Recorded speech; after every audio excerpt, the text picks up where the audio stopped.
All right. I think everything looks pretty good. Check, check. Hello. Sweet. All right. Well, let's see if we can get that mic in some good spot. I don't know. Abutu. Dude, love that name, man. How are you doing tonight? Yeah, hope everybody's good. Jordan's here. Jordan Stoltz. How you doing, buddy? Jordan, I got good news for you, man. I know you're a fan of the Deadpool podcast that I did. Kaz, Brian, great seeing you, man. I know you're a fan of the Deadpool podcast I did. I interviewed um, Keith Elwin. I interviewed Keith Elwin Tuesday afternoon, and I have it all edited. I sent it to Zach, and yeah, it'll be uploaded soon, probably tomorrow or the next day. So you're going to have another in-depth design podcast on kind of the ins and outs of how things were designed and figured out and laid out and all that fun stuff. So yeah, tomorrow or the next day. It was awesome. Talking to him was just awesome. Cause you're going to be bobbing your head to this music all night, man. TNA is just the best in that regard. So should be a good time. Speaking of good time, if we look at the calendar here, I'll figure this out one day. Yeah, we're actually changing the calendar up here. Sunday, Fliptronic, there's some stuff going on with them. Some really good stuff, actually. Becca got a new job. Jordan has a new opportunity. And so I think they're dropping Sunday nights just because, I mean, it's a commitment, especially when you commit to a weekend. So I don't know who's doing Sundays. We may not have a Sunday night. And then Frisco Pinball with Hottie is still Monday. Pinballers is still Tuesday. Wednesday, Top Rope, Rob wasn't feeling well. He had a long day at work, so he didn't stream earlier. So I'm the only one streaming tonight.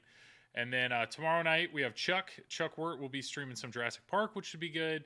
And then Don't Panic Flip. Right now, it says 9 p.m. Central Time. I think he's actually pushing that back, doing it a little later. So I need to fix that. Hup Challenge is Friday night, and then Saturday, Jedi McMuffin. So yeah, everybody's doing well there. Kaz, enjoy your podcast. Dude, I appreciate that, man. I enjoy doing them. I just love the conversations, and if I can record a conversation with somebody that potentially somebody else is going to enjoy listening to, I'm all for it. I am all for it. Also looking forward to it. I've got good podcasting work on my schedule for the next couple of days. Good, yeah. There's I know Zach Minnie's taking a break with the pinball show, but we'll probably record a triple drain here probably in the next week or so. But that one's just coming out. Free play pinball just released one. Yeah, final round. I mean, you should have some good podcasts there in the queue, which should be pretty good. Other things real quick, let's take a look at sponsors. If we take a look at our sponsors here, Comet Pinball, anything you would ever need LED wise, talk to Ryan. They're awesome. Comet Pinball, fantastic people.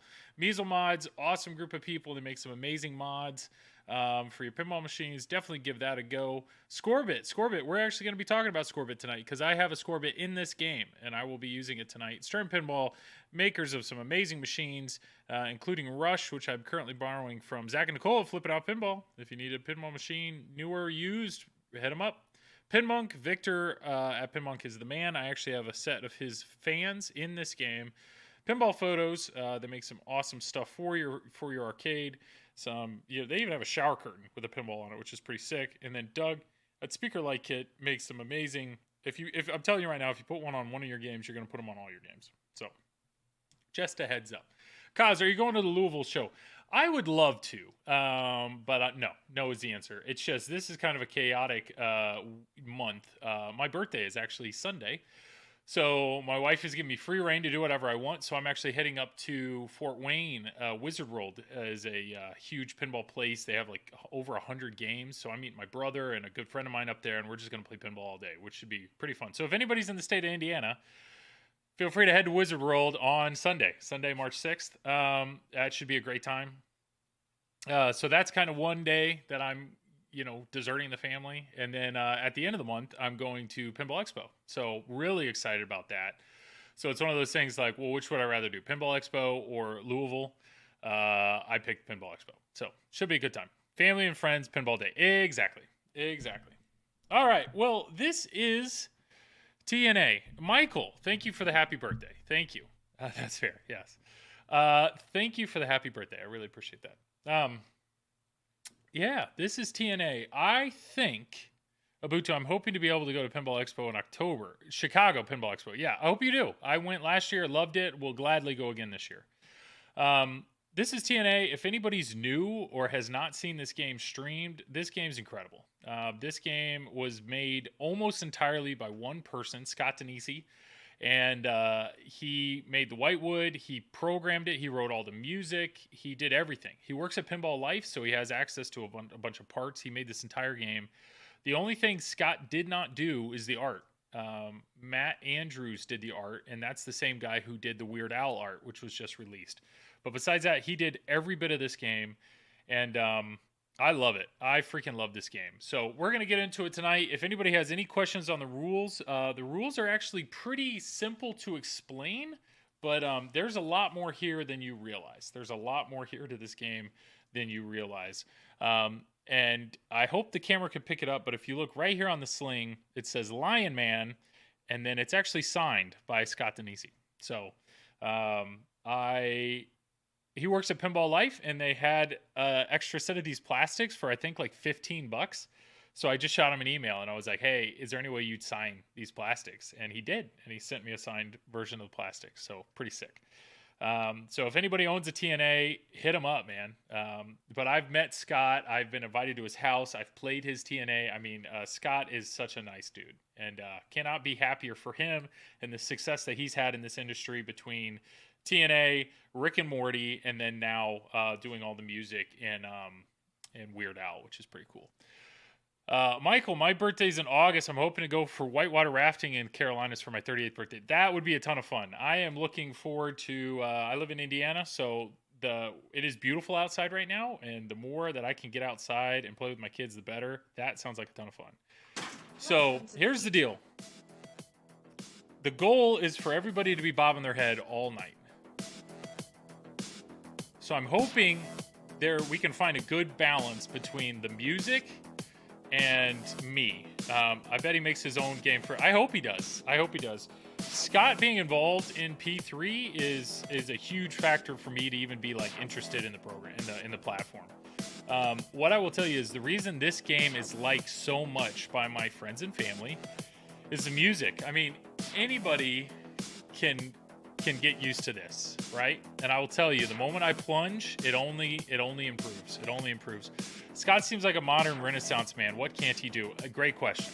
I don't know if he could like dunk a basketball, but probably do most other things though. I want water rafting. Yeah, whitewater rafting is a blast. So let me know, is that volume? How's that compare to listening? You tell me. All right. Because I can crank it up, but I don't want us all yelling all night, you know? It's good. Cool.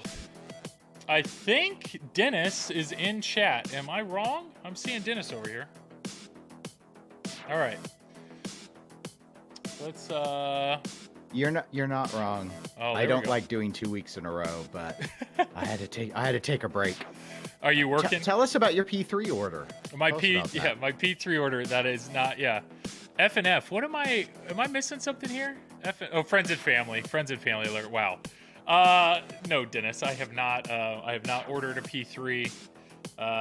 I'm intrigued by the platform for sure. You've been intrigued for like 8 years now. You know, intrigued. It takes a lot. I've really got to be pushed hard to drop $10,000+ on a pinball machine. So, well, maybe FlipnOut will send you one for free. Oh, yeah, no. I don't think that's happening. All right. Anyone here have never seen this game before? Abutu, have you not seen this before? Because I will walk you through it. I know Dennis, who's on the chat here, Dennis Creasel, the one, the only, he owns one of these as well. So, cause I almost ordered a P3, but I'm in on Toy Story. Yeah, Toy Story. I definitely am a wait and see situation on Toy Story as well.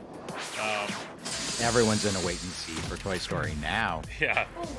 Intrigue doesn't pay the invoice. Exactly. It's not a small invoice, but I get it. I mean, we had quite the discussion about it in our TPN Discord, and you know, don't say anything about the Discord. If you I don't have money for pinball because I'm saving for a house. That's a smart decision. Yeah, definitely save for the house. A house is more important than pinball. That is for sure.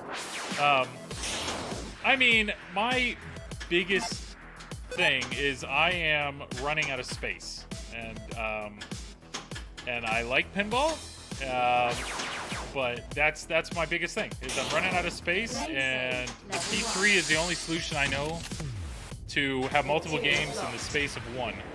So that's my biggest or the most intriguing thing about a P3. But am I a huge Weird Al fan? No, I'm not. So I want to see Dennis stream TNA. Where are the Eccentric Gamer streams? Maybe Dennis could be the new Sunday night streamer.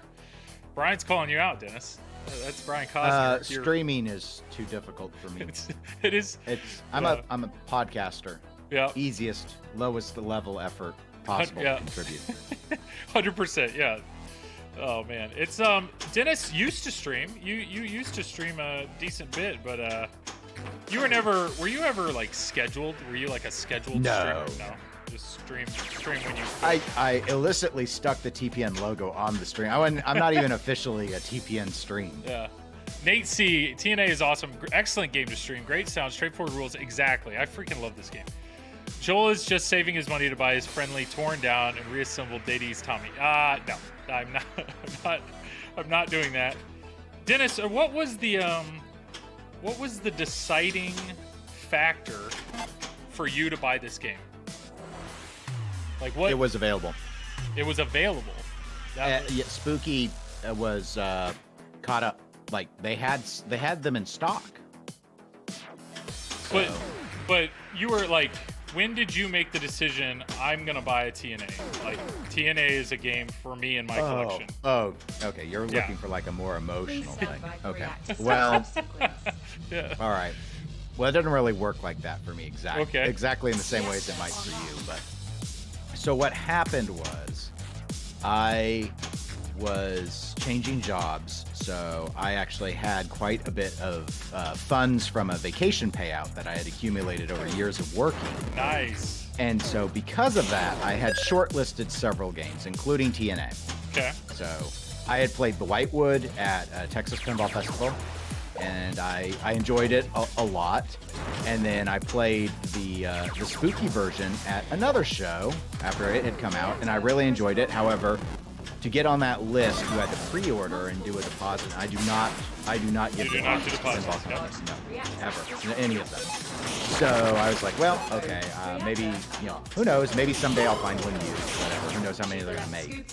And then, so in early 2019, I'm changing jobs, and I'm basically down between ordering a CGC Attack from Mars remake or TNA. And the main thing was we had a lot of Attack from Mars on location at the time in the Kansas City area. Yeah. And I checked Spooky's website. I contacted them, and they said, actually, we have a few in stock that we already built. They had just announced that they were stopping at 550. And they had like 2 or 3 left at the time. Nice. So I just bought the cheapest one. Awesome. That's and do you regret that decision? I mean, no. You don't. I don't have regrets, Joel. I mean, what would the regret, especially nowadays? What would I do? Sell it for $1,500 to $2,500 more than I paid? I mean, what's the regret? No, it would be more of a. Do you wish you would have had Attack from Mars, or do you feel like you made the right decision there, skipping Attack from Mars? It depends on the day. Yeah. So like from a competitive standpoint, Attack from Mars would have been a better buy for me because I'd actually be able to exploit that exact layout and using it for tournaments. And and it was a little bit, part of the reason I went with TNA is no one, at least that I knew of in Kansas City area, had one. Oh, okay. And then within 6 weeks of me buying it, one ended up en route, and another collector about an hour north of me got one. And so it was like, okay, well, I guess I'm not the super special snowflake I thought I was. Yeah. But it's still okay. I'm the only one in the southern part that has it. I love watching TNA be streamed because it's fun to see all the ways this game owns the player. Yeah, 100%. You will see plenty of that tonight. I enjoyed owning TNA. Wonder if the 2.0 will ever happen. It's not. Scott is not with Multimorphic. Scott is just independent contractor. He's not an employee of Multimorphic. Will 2.0 happen? I think it will. The question's when. When is Spooky gonna fit that in, kind of thing. Conti, I wish there was one of these at a local bar. I always wanted to play. It's it's a shame. I don't know, Dennis. You said one of yours is routed. Do you know if it gets played a lot or? Well, I apologize. It was routed at the time. Ah, okay. It is no longer routed. It did get. Talking to the operator who had it, it did not earn well from the casuals. So because it had no known theme, most likely was part of it. But it was in a bar. I mean, that same location, Deadpool killed and Iron Maiden did not do well. Interesting. Except with the tournament people. And the other problem is in the routing situation, TNA was broken a lot. Not like Rob Zombie. We had Rob Zombie in the same place. Rob Zombie was a disaster. But TNA did have a lot of issues on route. So that didn't help because every time it's down, it can't make money. For sure. You were saying about routing. Jordan, the game I am playing right now, was the one at Sinking Ship. Rick Dunn bought it. He was the one that routed it. And then he ended up selling it to me. So I bought this off of location.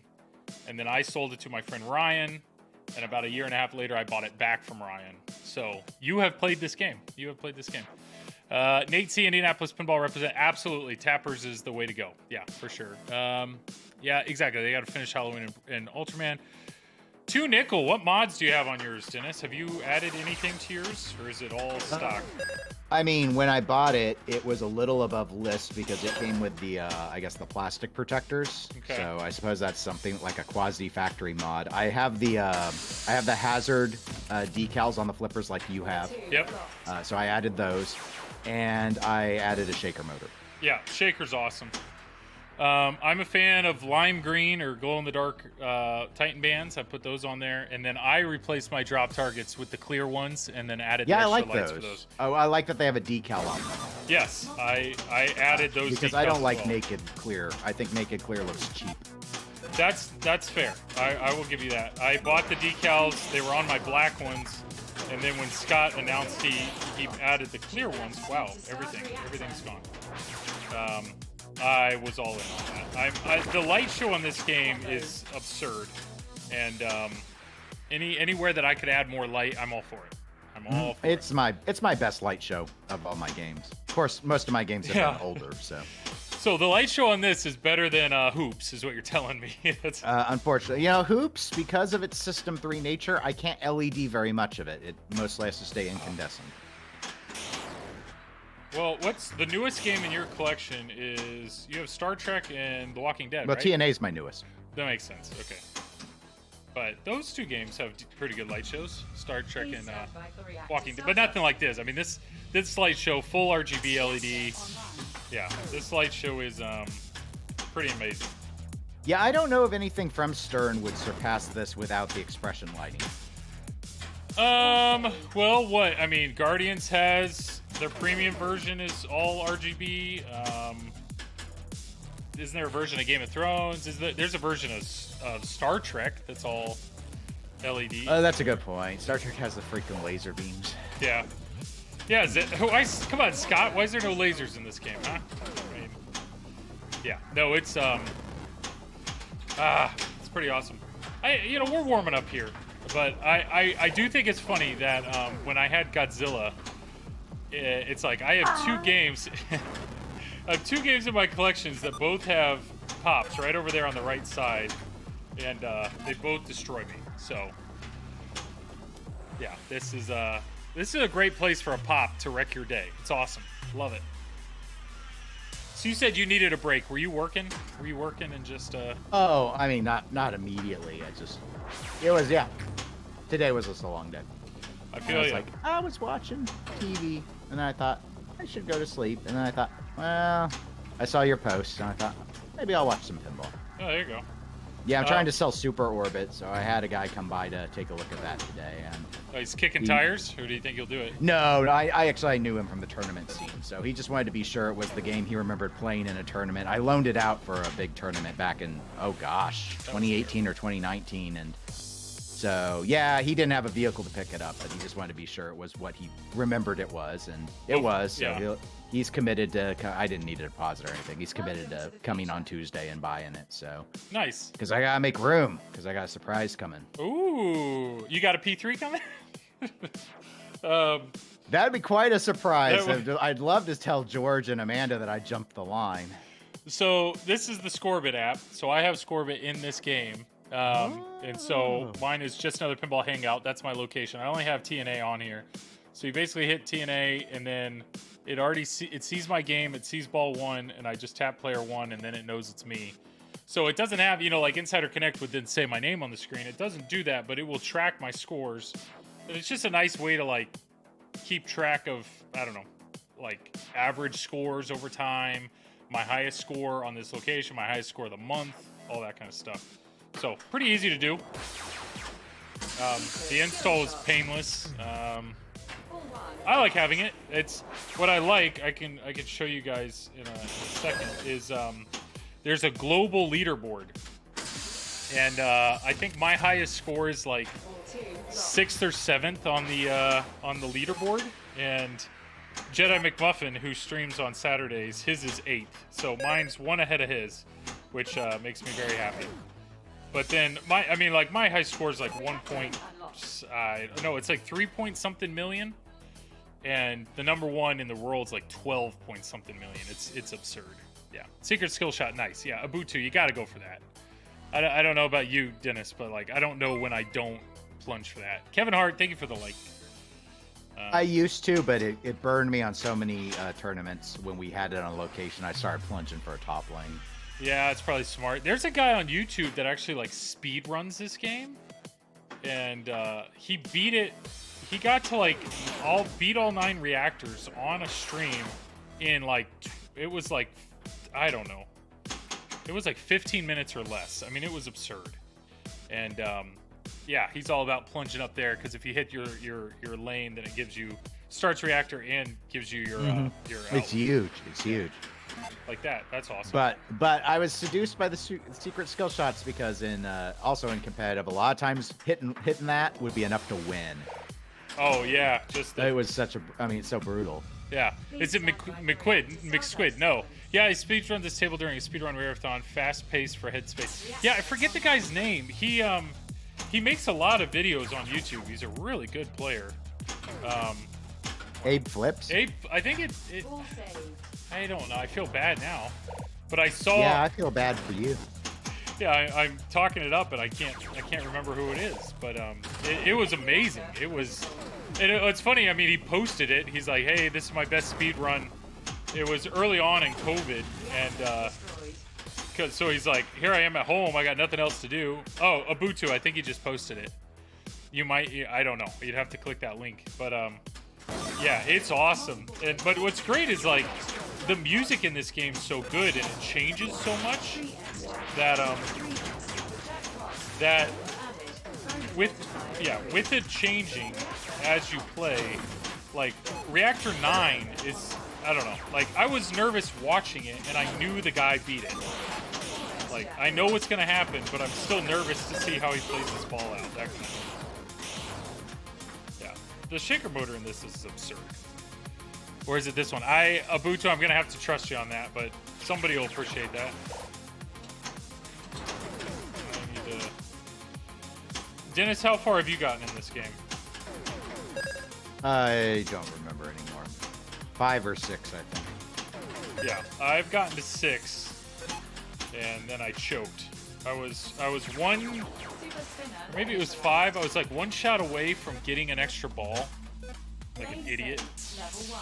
George, Don't Panic Flip on stream has made it all the way to 9, and yeah, it's like I feel for the dude because it kind of fell apart right at the end for him, which is unfortunate. If anybody's in chat and is wondering what I'm doing, please let me know. I'm happy to explain this game because this game is it's awesome. It's so much fun to explain to like novice players, especially how to drain, because really at any time you're either focusing on Trevor on Tilt Pinball. That's what it is. Tilt Pinball. Yeah. First one. Okay, so McSquid. Yeah. Wow. But Trevor, I think that was the one I saw.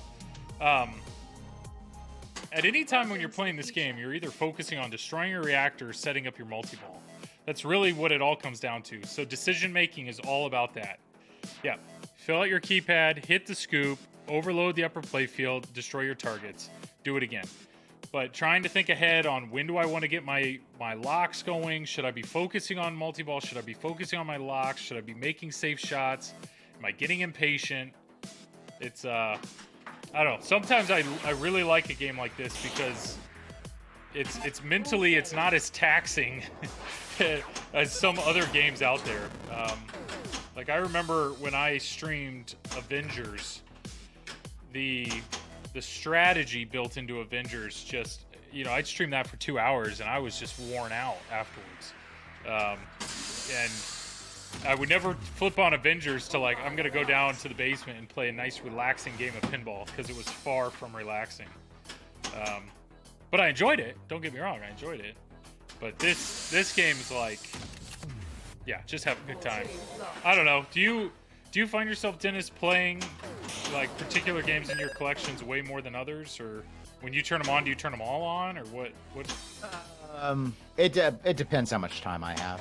So normally, if I have an okay amount of time, I turn them all on and I play one game on each. Okay, just start down, work your way down the line. Yeah. Yeah. And that might eat, depending on how good I play, that might be 20 to 40 minutes. It just depends. Okay. What game typically is your shortest ball time? Walking Dead, probably. Walking Dead's brutal. Why is it that Walking Dead remains like I know there's a lot of love for Walking Dead. The code on it's ridiculous, but it's such a brutal game that what is it about the game that like keeps it in your possession? Like the joy of playing it must outweigh the difficulty, I assume. Well, it depends. I mean, I know people that greatly dislike Walking Dead. So Yeah. just like I knew people competitively, even who greatly disliked TNA. Yeah. I think the thing with Walking Dead is you're not ever actually all that far away in terms of shots to blowing the game up. Oh, okay. So it's constantly dangling the carrot is what I'm... Right. Whereas, I mean, I'd say probably my biggest complaint with TNA is you have basically you have two options on how to play it, and both great scores are not, you just can't. There's not like risk reward where you can just get a ton of points all of a sudden. You can either go for reactors or you can go for multi-ball, and it's sort of a chopper either way. It can be. Yeah, you can definitely have to chop your way through it. Like, okay, this is where I am. What do I need to do? What I do like about TNA though is you're saying you always feel like you're like one shot away from, you know, like this. It's like, okay, I just have to do a few shots up there and then boom, I'm to my next step. You know, every step the steps are right there. Yeah. Yeah, it doesn't get like, oh, here, now you need to do 20 ramp shots to do your next whatever. Yeah. Shortest ball time for me is Mando. After playing Mando, I can go back to Batman 66 and play a ball for 20 minutes. Oh yeah, Mando can absolutely be a grind, but then you can also absolutely like fly through Mando. And I've heard that with Batman 66. I never borrowed one, but it seems to be a much more forgiving game with its layout and shots. Yeah, with our current games we have at one of our big tournament locations, the 403 Club, Guns N' Roses and Batman 66 are the two longest players. Guns N' Roses is, yeah, I definitely have experienced that. I wonder how Jersey Jack's feeling now that they're almost done with those. Probably excited to reveal their next game. Not at TPN. Do you think they're going to make... Wow, both of them are gone. Do you think they're going to make anything else? Do you think they'd ever... I mean, they just made more Wonkas. Do you think there's any chance... Toy Stories, Joel. They're going to make Toy Stories. Yeah, but do you think there's any chance they'd ever dip back into, like, Pirates or Hobbit or dialed in? I don't think it's worth the licensing work to renew them for... I mean, conceptually, do I think that they could, like, make money even with a new license fee? Sure, but... You've got designs waiting to come out. Why not just take the huge surge? Yeah. It's like Stern with vaults. Yeah. You know, they could vault Iron Man again and probably get even more sales, but why bother when Venom comes out and it's going to be like 20-fold the sales that the 5th edition of Iron Man would be. You know, that's my logic on it. I agree with you. I think there's only a handful of games. Like, do you think if they vaulted Lord of the Rings, let's say, do you think there's a chance that Lord of the Rings Vault would outsell some of the modern games of today, like a new release? No. Even Stern needs to vault Simpsons with an LCD screen. Saul Hudson, how you doing, buddy? I mean, I don't think they would. I agree. If they ever made a Simpsons or a Lord of the Rings and put an actual LCD screen in it, that would be huge. But I just don't think that's gonna happen, right? I mean, I don't. Huh. I mean, conceptually it's possible, but it's the thing I think with Lord of the Rings is that we're talking a White Star system. They've never vaulted White Star. It's always been Sam's stuff. So, and I get that it's not impossible or even necessarily all that hard for their coding team to convert White. They aren't going to buy White Star boards and redo it. When they vault Iron Man or Star Trek or AC/DC, they just make more they just get more Sam boards and use them. They're not going to go back and do White Star. So, is it worth the time it would take to do the conversion to sell? You just think about it. It's only for pinheads. Yeah, it's a famous license that's also 20 years old now, and how many non-regular like obsessive people are going to buy a DMD game? That's a good point. We're past that. We're just past it. It's just how it is. Kaz is saying Jersey Jack is rumored to have Godfather. I've heard about Godfather. I don't think that's next though. Toy Story has to be next. Toy Story is the last of the leaks from there was an employee who quit years ago, and everything he leaked has been true. Yeah. So that's why everyone's so sure. But it's the last one of the leaks, and then we can be surprised. Yeah. Jordan, my wife's a huge Lord of the Rings fan. She'd approve any dollar amount. Yeah, my wife does not care about pinball at all. But if they ever actually did make a Harry Potter pinball machine, I think that would be the one pinball machine I would have almost little argument trying to justify buying. So I understand what you're saying. Abutu, the rumors are home pin. Yeah. Yeah. After Spinal Tap. Yeah, I'm rumor-tained, Dennis. You got me on that one. Yeah. All right. All right, so 2 reactors down. So if I can light this reactor, I get an extra ball, which I love.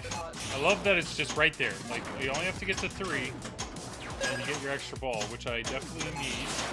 This ball save must have a mod on it, because it's got, like, flashy lights, and I know mine doesn't have flashy lights. Oh, yeah. There we go. I got my extra ball. Yeah, this is another thing. So the Rick and Morty display was built this way with there's 2 extra LEDs in the display, and he then made the same display for TNA and then coded in the extra lights. So you can see it shows it really well right here. Oh wow! Don't do that. I thought I was trapped up. Well, there goes. Well, you have your extra ball. So it's awesome having those 2 extra LEDs in there, because the ball save timer, having that red is pretty awesome. They had Muppets on the leaks for JJP2. Muppets would be pretty sick. I don't remember Muppets. In my honest opinion, the conversion process from Sam to White Star would be a small potatoes compared to relicensing for Lord. Yeah, that's a good point. Which would be harder, getting that license again? And on top of that, all the assets for DMD. I mean, they talk about that all the time. Likenesses on a DMD licensing is way different than actually putting a video clip into an LCD. Yeah. Arcades. I just don't see why they do it. Unfortunately, I mean, if they vaulted Lord of the Rings, I'd be tempted to buy it. It's a great game, yeah. Ooh, glad I opened Twitch for a quick minute. I love some TNA. I should have bought one when I still could. Still hoping. There's a lot of people hoping for 2.0, and to be honest, this game was routed. I love this game. This game will never leave my collection unless I sold it to then go buy a 2.0 version just to have like a pristine. I don't want to be Zach Mini though, you know. It's gotta be nice. It's gotta be pristine, you know. Are you gonna put out a bounty? No, I agree that the pinball bounty, is it's kind of a flex, right? I mean, you think? Wow, Joel. You came up with that all on your own, huh? Yeah, it's kind of a flex. That was some Batman sleuthing there. World's greatest detective right here. And that to me is like, we get it, Zach. You and your LEs. I'll give you a hard take, Joel, and I know this is not the official company line. I don't think TNA 2.0 happens. At this point, unless they had a game that doesn't sell out, right? I just don't. When are they going to fit it? I mean, unless they ever increase production, unless Spooky ever increased production expecting a huge demand and then didn't fill that demand, or then it's like, oh crap, we got to fill the line. So easy, boom, TNA 2.0, bam, throw it on there. But I'm with you. I just don't, from a business model standpoint, if they have another licensed theme, you know, Dennis, no, Dream Crusher. No, I'm sorry that I crushed your dreams, but there's nothing quite as tasty to the world as sweet dreams. But the no, I mean, Joel, you hit the proverbial nail on the head. It was most of the talk about 2.0 was coming out at a time when they were making Alice Cooper's Nightmare Castle, which was right after TNA. It was a build count lower than TNA. Yeah. You know, it was a 500 unit run out versus the 550 that TNA ended up 1.0 was stopped at. And so I thought, yeah, they're going to want it as a line filler where they're getting some other game ready. But then Rick and Morty just blew up. Yep. It was such a brilliant theme for them to get. And now you have Halloween and Ultraman, games that, broadly speaking, are not going over well in terms of gameplay at all, but they still completely sold out in, what, a day? So a few hours, it's like, if they're big enough now where they're getting licenses that people care about, why would you go back to an unlicensed game? And how many could you expect to sell when you consider that if the gameplay's staying the same, you've already got 550 of these floating around? Do you know how many... I don't remember how many Halloweens they made. I mean, they made 550 of these. Did they make like 1,000? Because realistically, if they 1,250 Halloweens, 500 Ultramans, I believe. Okay, so 1,750. I mean, a decent amount of games to make, but I don't. Would they do a run of what? Like 100 of these? I mean, what?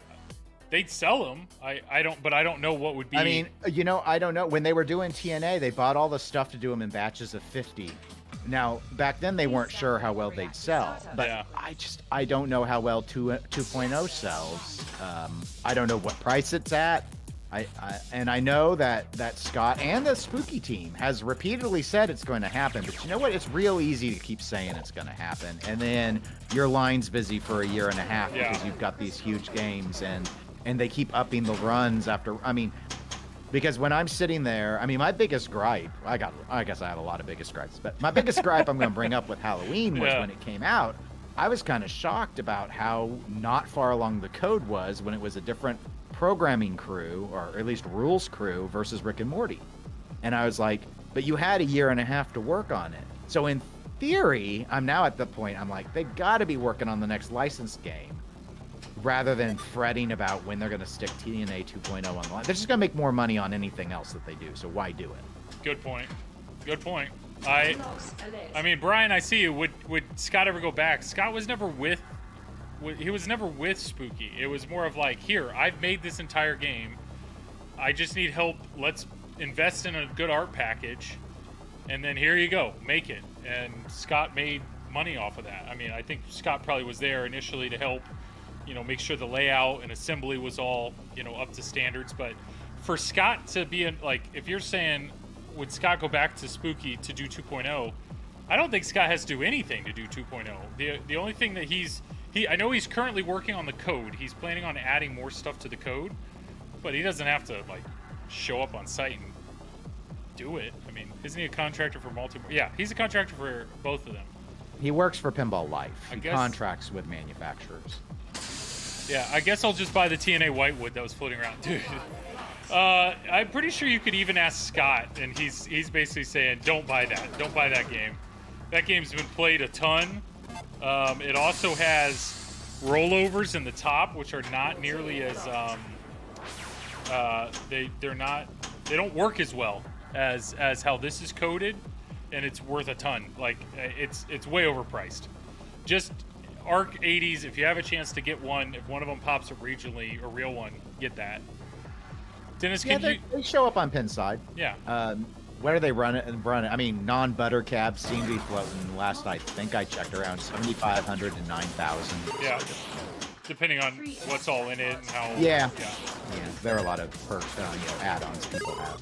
Like, mine has essentially every mod you could want in the game besides the green plastic protectors. I just don't like the look of them.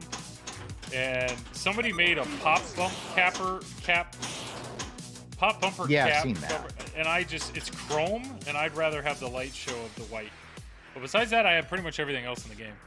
Cause I think I sold my TNA for $4,600. Ugh, ouch. Those were the days. When games actually went down like they should. Yeah. Dennis, can you do a top 10 gripes in pinball in the best pinball show episode? Or top 10 gripes in pinball. Wow. No. Top 10 gripes in pinball. Pinball market. Are you kidding? I had someone on Pinside get upset that I didn't like the theme Oktoberfest. They even said I could hate everything about the game other than the theme. I'm not allowed to dislike the theme. I was like, wow. I guess there's a first for everything. The fact that I understand the fact why you gave it an F tier. Because there's to me, Elvira is a theme that I could never have in my house. I mean, that's a fair one. And it's not that it's a bad theme. But it's like if they made a 2022 Playboy game and it was Keith Elwin made it and it was a game of the century, I could never own it. Like I could never own it because you're saying the theme is an F tier theme. Yeah, I mean, it just certain things it's too, be it risque or what might be nothing to one person. You just got to understand I remember, I don't know who it was, and I wouldn't call him out here, even if I did, but I remember reading someone, competitive pinball player, and if he was ever assigned to Metallica, he wouldn't play it because he had a religious objection to bashing the crosses.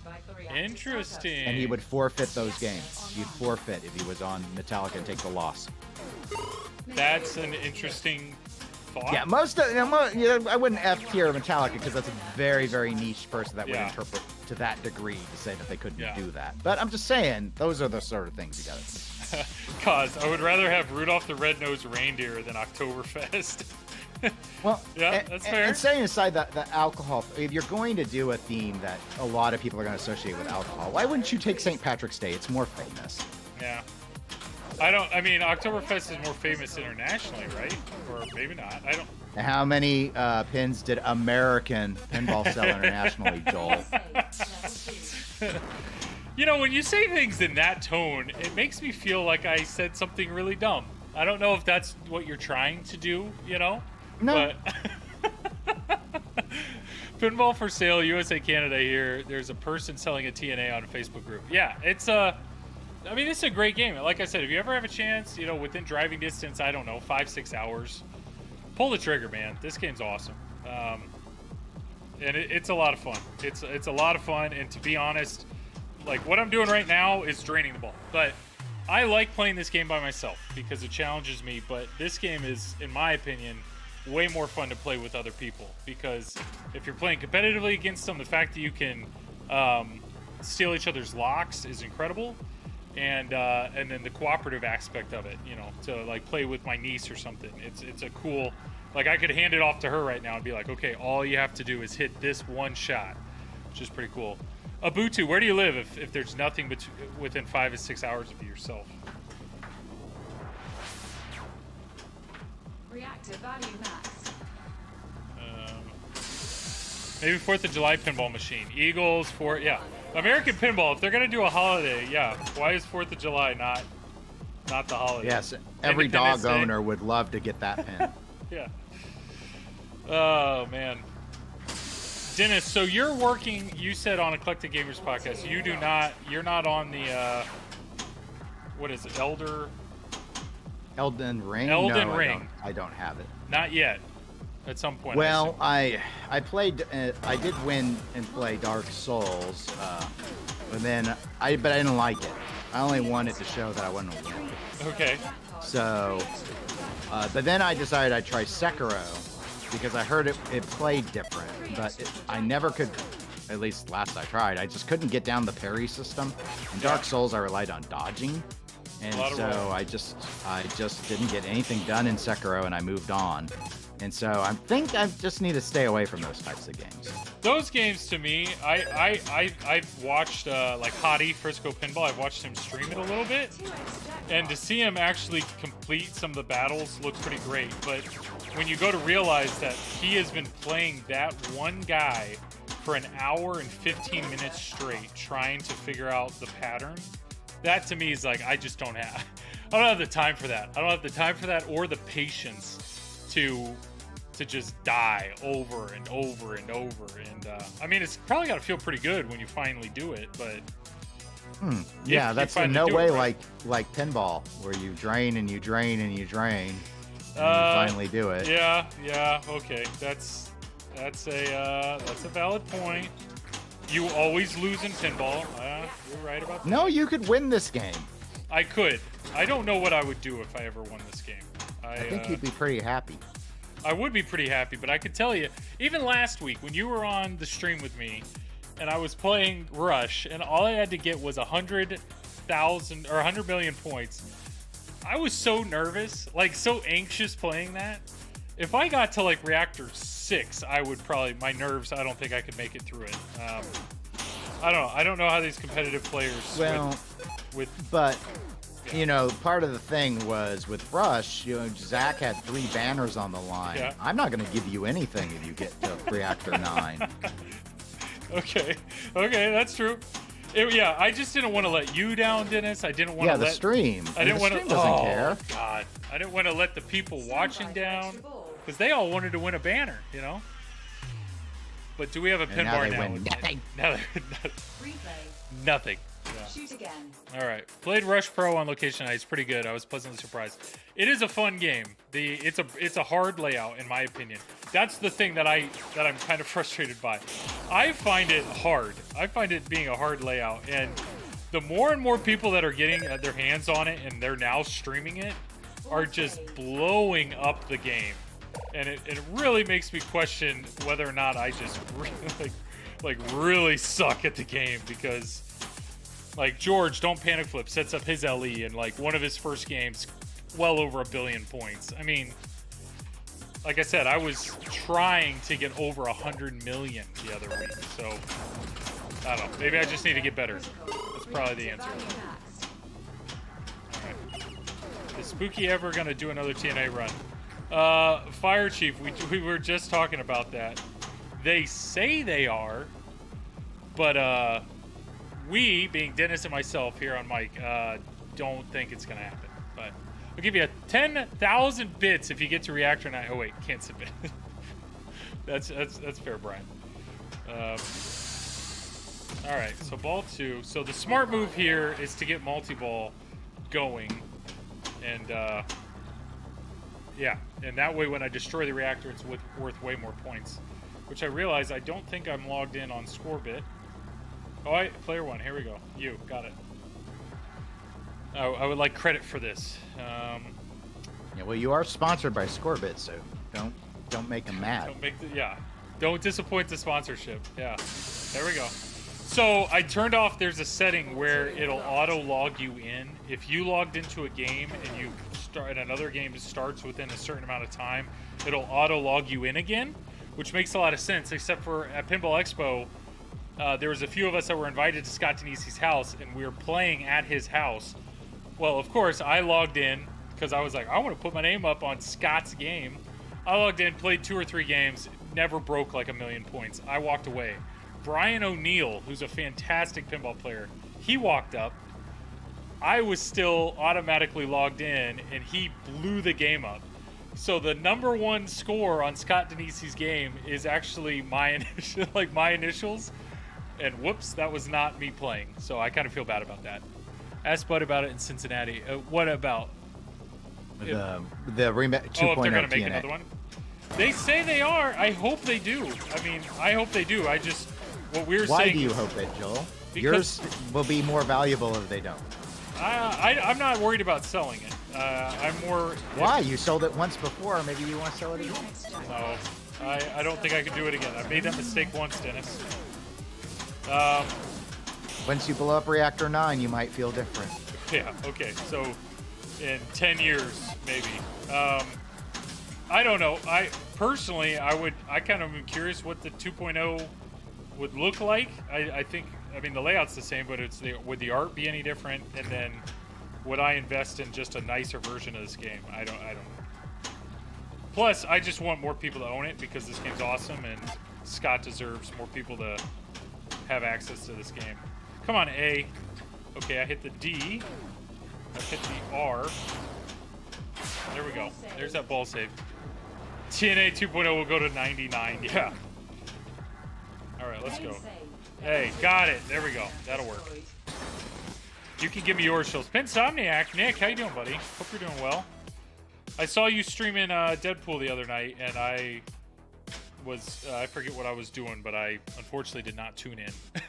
Longer than just... You're like, I saw it was Deadpool, and I was like, peace out. No, I freaking love Deadpool, but it was just one of those, like... You turned away. Doesn't sound like you love it that much. I think it was the Discord notification of seeing somebody was streaming, and I was like, oh, Nick's streaming again. He's streaming Deadpool. He's probably blowing it up. Ah, ball 2, okay. Ball 2, 2.2 million? I'll take that. Let's go. Ball 3. Yeah, make sure you get that Kroger sponsorship plugged. Kroger, call me. This is the sparkling water. I used to drink like Diet Coke or something at night, and then what I'd realize is I'd finish streaming at midnight or a little after it. I'd be wide awake because I was drinking caffeine. So I've gone to some carbonated water. But your scores were a lot higher back then, too. They probably were, yeah. All right, I really should get multi-ball going. Or just give me a ball save, maybe? That was way... Oh, God, you're so nice, Scott. 2.0 TNA would never Oh, no. Well, that's how you piss away that ball. 2.3 million, not terrible. All right, so this is what I'll show you on the Scorebit app. So 2.3. I hope that posted it. Yeah, there we go. Game on. It should end. There we go. Game over. So if I go to here, so my top score ever. Go back to it. Come on. And I crashed the app. Solid. Insider Connected would never crash like this. Well, Insider Connected doesn't even have an app, so you know, I don't know what to say. Here we go. TNA. Let's see that. There it is. So my top score ever, 3.4. There we go. 3.4 million. And then what's cool is you can swipe over, so it shows all my top scores on this machine. So what I just did, 2.3, that's my third highest score ever. So that's kind of cool. Wow. Yeah. Just that's casually. A good ball, too. Yeah. But this is the global top scores. So you can see 12.9 million. And then if you don't know the scores in TNA, the last digit of the score tells you how many reactors you destroyed. So BSO, I think that's Brian, he completed the game. Because it's 979 is his final score. And then Neil McRae got 5 million. He got to reactor 4. But what I like is Joel Bob right there, number 8. Number 8 is me, and then Jedi McMuffin's number 9, and then Scott Zanisi himself is number 10. So that makes me happy. And then, yeah. So it's kind of cool seeing that kind of stuff. But, all right. Where are we at? 11. One thing I forgot to do last week that I'm going to do this week is I'm going to play the sponsor video real quick. Thankfully, TPN and the Pinball Network being able to stream like that, we do have some amazing sponsors that help us out to do that. So let's watch a real quick video on that, and then we will be back. So feel free to watch, take some notes, or run to the bathroom, whatever you need to do. We'll hop back here real quick.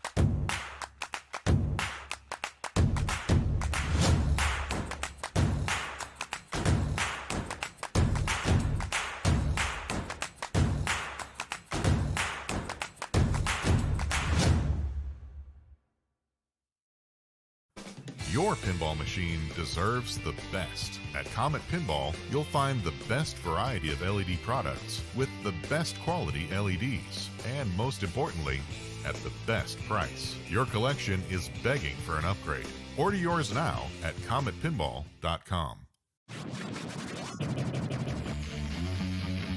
Scorbit is excited to announce Achievements, the latest in an amazing series of features available to thousands of connected pinball machines around the world.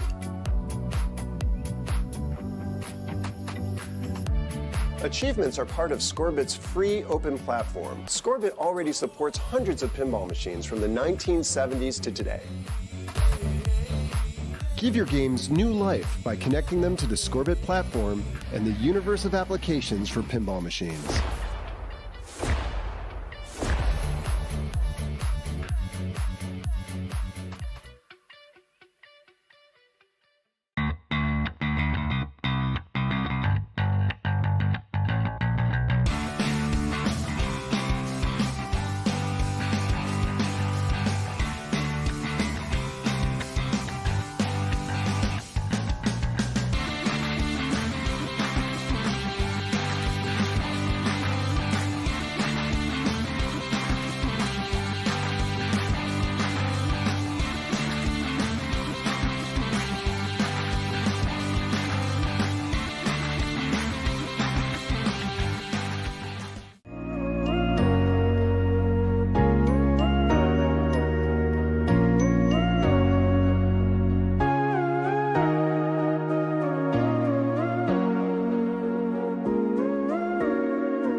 There we go. So thank you for everybody that sat through that. Yeah, we got some amazing sponsors, but yeah, I appreciate them all. You can look at them real quick here. Yeah, Comet Pinball, LEDs, hit them up. Mezzo mods, some amazing mods. I have a few of their mods in Turtles, and I'm going to add a few more for Deadpool. Scorbit, we've been talking about that. We just showed that app. Fantastic little board that you put in your games. Stern, they make some amazing games, such as Rush. And then Pinmonk, Victor is the man. He makes some amazing things for different games. I have his Flipper fans in this game, so highly suggest hitting him up. Zach and Nicole, I appreciate them. I see a Butu here or Arc80 here in chat basically said, why am I watching this when I should be installing my Insider Connected kit that he just got from Zach at FlipnOut? So, yeah, you can multitask. I believe in you. Pinball photos, some amazing stuff for your game room. I need to actually get one of those photos. They have some pretty cool stuff. Yeah, that's all I can say about that. The Doug at Speaker Like Kit. I'll tell you what, if you add them to any of your games, you're going to add them to all your games. I have them for Deadpool. I have them for Turtles, and it always bothers me the fact that I don't have a light kit in the games that I'm borrowing from Zach. The TNA had. Do you have the speaker lights in your TNA, Dennis? No. Oh, I suggest it. They're really awesome. Why? They just add so much. It's a fun thing. It's a fun. They change, like, it's very easy. What I like about it is when I'm playing, I mean, obviously I know where I'm at, but if somebody else is playing the game, the lights obviously they show where that person's at. So like right now they're purple, but then once the keypad's done, they turn yellow. And then once that's cooling off, they turn blue. And then when you're in the red area and the beacon's going, they're flashing red. It's just, they add to the experience of the game. They add so much to the game that I actually tapped into them and added an RGB LED strip to the back of my game, so my entire wall shines the color of the speakers. Wow, I think the people playing Turtles must really appreciate that. Yep. I mean, it's not blinding, but yeah. Sounded pretty bright. Dennis is going to have to turn his now and see what the GC score is. Do you happen to know your GC off the top of your head there, Dennis? No, I don't. Fire Chief. Sorry. I love how you get pure honesty from Dennis. Dennis, that's what if you didn't know that, that's what we all appreciate about you. You know, we never. Not everyone appreciates that. No. How do your coworkers think about that, Dennis? I have no coworkers. I work alone. I have one assistant director that I hired in October, so that's not true anymore. But I went into the organization and I got rid of the other person. In my defense, I didn't want to. It was a downsizing I had to do to save the organization. But you're saying you work alone. I mean, you're not an independent contractor or something. I am an executive director of a nonprofit. I run the whole thing, but for a while I didn't have any. I came into the organization. It had been at various times in its existence a 2 to 2.5 FTE. Well, I should say 1 to 2.5 FTE organization. I came in at a 2 FTE, and then in 2019 I had to take it down to 1. What's FTE? And then I was, FTE? What does that full-time mean? employee. Oh, okay. All So right. it's a way to measure like part-time, full-time. You add them all together. Got it. So 2.5 means you have like 2 full-time and one half-time equivalent, or however you combine it. So. Yeah. When I came in, it was 2 full-time employees, including myself. And then for about 2 years, I ran it alone. I mean, I answer to a governing board and everything, but I do all the work. And then I brought in someone else in October, so there are 2 of us again. Nice. Fliptronic, Jordan, how you doing, man? I need to buy one of these. Game looks fun. It's a great game, Jordan. I know you had one. You sold it. I understand. But I freaking love it. Do you think you can finish the game on 1 ball? Could I? No. Could somebody else? Probably. So, Dennis just wants no art, no color, just metal posts and flippers, no lights, nothing else, no music. Dennis, I'm assuming you appreciate all those. It's just none of those are what sell the game for you, right? I mean, I'm trying to imagine what a metal flipper would do with a pinball. I think not much.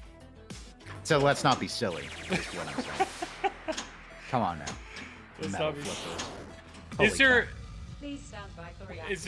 there a theme, like, is there a theme that you wouldn't buy, even if the game was amazing, you wouldn't buy it based on theme alone, or truly you do not care about theme at all? Like, no. I mean, you mentioned how you had certain themes that you couldn't have in your game room. I'm the same way. I don't think I could have a Hitler themed pin. That's okay. All right. You have to show some restraint and not get. That's valid. Okay. I prefer. I mean, Mussolini would probably be in a similar boat. I mean, yeah, there are limits. So there are political pins that you'd struggle to own. That's what I'm hearing. Yeah. Oh, I don't know if I could. I don't think I could do a Playboy at this point. See, because when I have women in the game room, I would feel uncomfortable having it. So that's kind of like it's a litmus test. It's like, I feel uncomfortable if someone saw this and think, what would they think about me? So yes, that would be a factor as well. Could you own an Elvira? Could you own an Elvira House of Horrors? Yeah, Elvira's fine. You're okay with it? Okay. Yeah. Everyone likes Elvira, Joel. Everyone. They really leaned into some of her assets in the latest Translite. Yeah, they didn't do that in the first 2 Elviras. No, you got that modesty sticker, That's right. I wonder if they factored the modesty sticker into the bomb.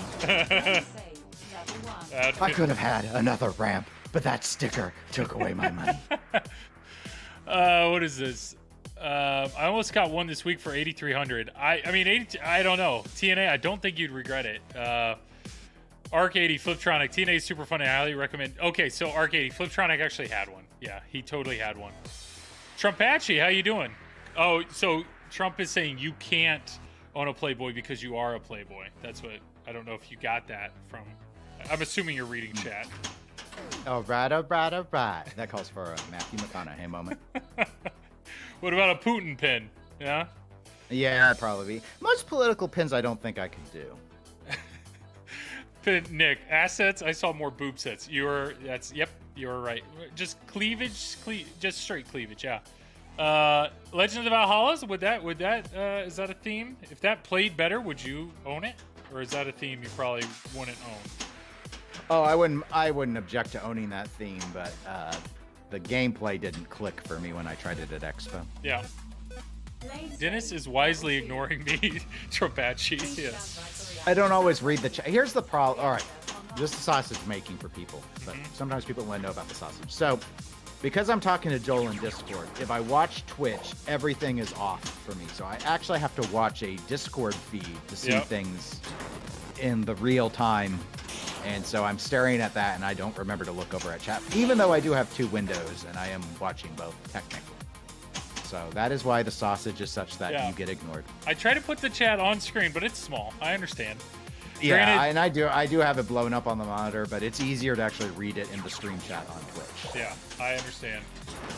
Oh wow, okay. Xenon, yeah, Xenon has more assets than Elvira. I had a Xenon. That was my first solid state. Yeah, Xenon, the art on that is something else. They so many of these older games, they did not hesitate to put a woman right here by the flippers facing away. So it's just straight butt cheeks. Like so many older games have that. But you also had her head. And on mine, the playfield has so many Xenons during that from the routed era. You know, there was no clear coat. Her face had eroded away, and some prior owner had repainted it. But he didn't know what the Xenon face exactly looked like originally. So it looked like he painted her with a big old set of wax lips. Oh boy. Just a closed wax lip mouth. Do you have pictures of that? I probably do somewhere, because I was so new in the hobby. This is back in 2012. I actually applied a water slide decal to put the proper face on, but I did not sand away the old look, so the water slide overwhelmed the background art. But then when I went to sell the pin, one of the potential buyers came and he was like, well, I wish the water slide, he would rather there had been no water slide at all and there just been wear. So it's like, well, I clear coated that water slide down. Oh. How else would you make a water slide a no more slide? Yeah. You gotta do something. So that's what I did. So if anybody's ever wondering whether or not a TNA should get a shaker, the answer is yes. And I want to point you towards that right there. I don't know any other game that the shaker is going so much that a cradled ball literally just dances on top of the flipper. It's awesome. I mean, the beacon's going right now. The whole game's shaking. I don't know. These yours? Tourney players will love that. Yeah. I was about 12 to 13 years old when Xenon was new. I was looking forward to going to the game room every weekend. There's plenty of little boys that probably enjoyed some of those older games. Try tube shot. Yeah, I'm a big fan of Taxi. Like a big fan of Taxi. I'm trying to find one to buy for my parents. I'm a huge fan. I want to give it to someone else. Well, I'm out of room, and but yeah, sell turtles. Well, turtles would be the first to go, but there's other more modern. You're like a hardcore turtle fan, though. I am. Turtles. I'm gonna become a dentist and not buy. You have moved beyond themes. You have reached right? the next level. Yeah. I am proud of you. I will tell you right now, if I'd rather own Godzilla than I would Turtles. I mean, that game is so good. I own Hoops and I don't play basketball or watch it. I own Super Orbit and I don't go around planets. I own Buck Rogers and I've never seen the show. So, it's a whole new world out there. Do you not have the code that shows your score on the team? I do not have that turned on. I will turn that on as soon as this ball's over. Thank you, Nick, for pointing that out. Love Taxi, my favorite pin. Taxi is just a great pin overall. Like, it's super easy to explain to people. I like the layout. It has ball lock stealing. The multi-ball is super easy to get into, so you can explain it to anybody. Is it your favorite System 11? Probably. I borrowed a friend of mine. A friend of mine had a taxi that was like it was his father-in-law's. It was like in their house growing up, and it was in terrible shape. And so right before COVID, I actually finally convinced him, like, let me borrow this game and I will totally fix it up for you. And I did. I gave it everything. I did basically everything to it but replace the playfield. And I had it for like 3 months and loved it. Loved playing it, and yeah, that really solidified in my mind I want to own this game one day. But I had an F-14 it's F-14 Tomcat, right? Yeah, I had one of those for about a month. A month? Yeah, so I did a trade. Wow. I traded one game for 3, and I traded Hobbit at the time. This was when Hobbit was like worth $7,000. I traded Hobbit for F-14, a really nice F-14, a really nice Pinbot, and a really nice. It was either Shadow or World Cup Soccer. I don't remember. And World Cup Soccer. And so 3 for 1, because at the time I only owned Hobbit, so I just immediately had a collection. I sold Pinbot really quick. That did not connect with me at all. But man, F-14 Tomcat kicked my butt, but I kept coming back to it. Like that game I actually really enjoyed. For a whole month. Well, I had a guy that he wanted it. Apparently F-14 was like, that was the game that got him into pinball, and mine was in super good shape. So he actually paid me a lot of money for it, and I ended up using that money to buy a Shadow. So I don't regret that. I don't regret that exchange at all. What's the shortest you've ever owned a pin? Probably that Pinbot. I feel like I owned Pinbot for like 2 weeks. It just, to me, it was like, man, there are so many people that have fond memories of this game, and I did not care about that game at all. So yeah, probably about 2 weeks. Yeah. T2 would be a good pin to own. It would. But I asked my dad. My dad's played a bunch of these games, and I was like, if you were to have one game at your house, like of all the games that I've owned or had, which one do you think you had the most fun on? And his answer was Taxi. And I asked why, and he just said it was super easy to understand and explain, and he liked it. So, but the whole reason I brought it up was we were talking about having, boobs and butts on a pinball machine. There's something about hearing Marilyn Monroe every time you hit her, ooh, like every time you hit start, you hear that, ooh. It's just Xenon was a lot. Xenon was a lot more than that. Yeah, but it was. Try me again. Welcome to Xenon. I'm telling you, Dennis, you really. I was at a why your tournament voice? One time, and people had a bit to drink, and we were playing Xenon, and everyone was trying to do the Xenon voice, and it was pretty tacky. Yeah, I don't know why your voice isn't in. Why a pinball manufacturer hasn't called you up and asked to have your voice in a game yet? I don't understand. Probably because I'm not a voice actor and I don't really have much of a voice. Those would be my guesses. That is unfair. I sense a muffin. Your impressions, especially your Gollum, Arnold Schwarzenegger impression, I mean, gold. All right, there's fault 3. Yeah. That Gollum was pretty good. Oh, Jedi's here. Tommy, how you doing, buddy? I'm good. I had someone write to me and say my Arnold Schwarzenegger was not good. It was. That's unfair. It was maybe fair.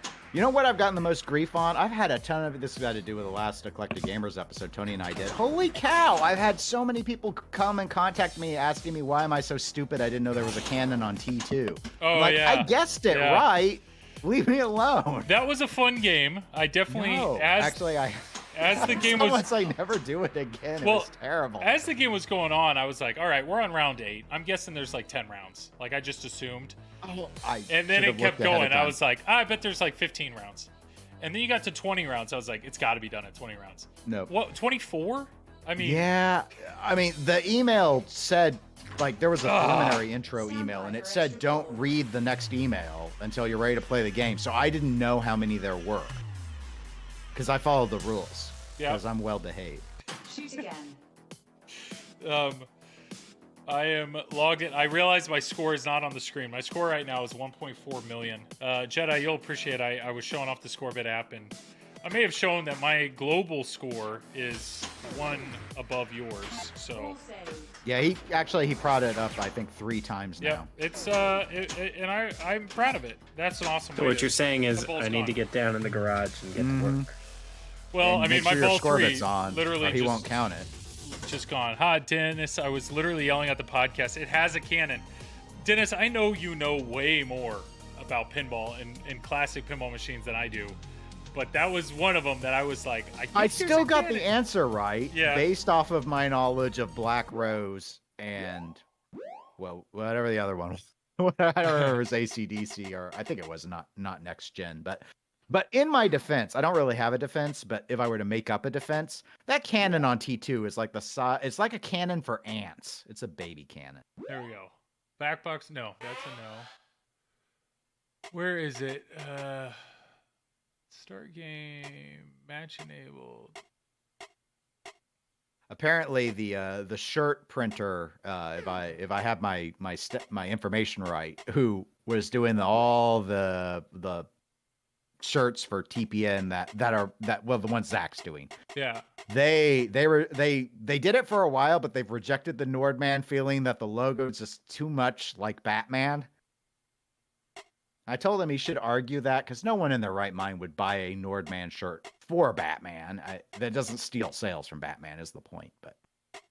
But alas, I think that version of it may have to go away because I don't think he wants to switch shirt manufacturers. You can't just call them up as Nordman and threaten them. Yeah, I'm sure they'll go, I am the greatest designer of all time. I am the canary in the coal mine. I am the Silver Ball Knight. Swear to me. Yep. Give me my Created- shirts. Backbox LED on. I your- created no. Blackwater 100. I gave Elvira her boobies. Now give me my Oh, shirts. The score's There on it is, LCD. right there. You're I almost was like, there. How in the world am I missing this? Did you wipe your Why are game your or scores something? not on LCD? I think mine were on by default. What is this weird code thing you've done No, to it's this, Joel? this was added a while ago. But No, so instead of the no. scores on the display, now No, there it is. Now it'll be no, all right. Welcome to the future. So now no. Dennis could be a legit voice actor for Nordman. Yeah.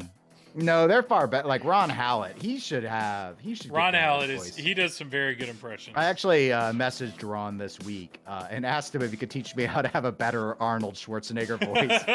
And he said he could train me on it, but his voice still needs to heal up some more first. But so I want to improve my repertoire for no other purpose than to get people to write in and say, I wish TPS didn't have stupid voices. I don't even attempt to do. I don't do voices well. Not at all. Impersonations. You don't have any? You don't even have like the little engine that could? Or... No. I'm trying to. You can do the speak and spell like the hello.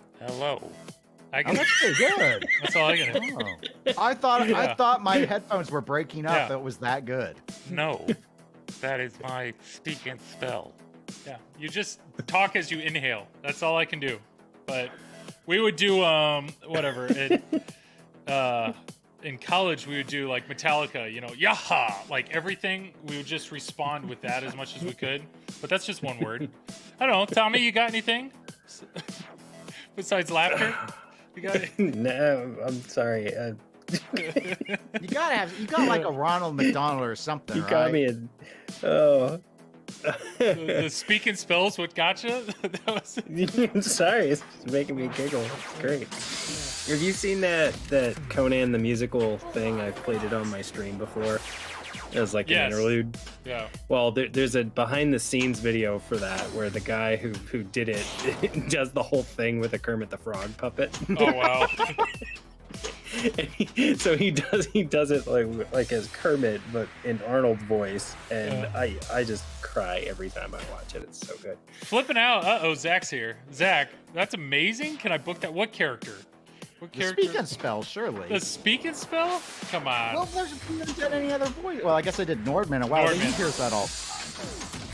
He dates it at this point. Your Nordman is amazing, but the fact that Zach adds the music in to every time, Yeah, it just I don't know it's where he so found that good. music, but It's but, just every time.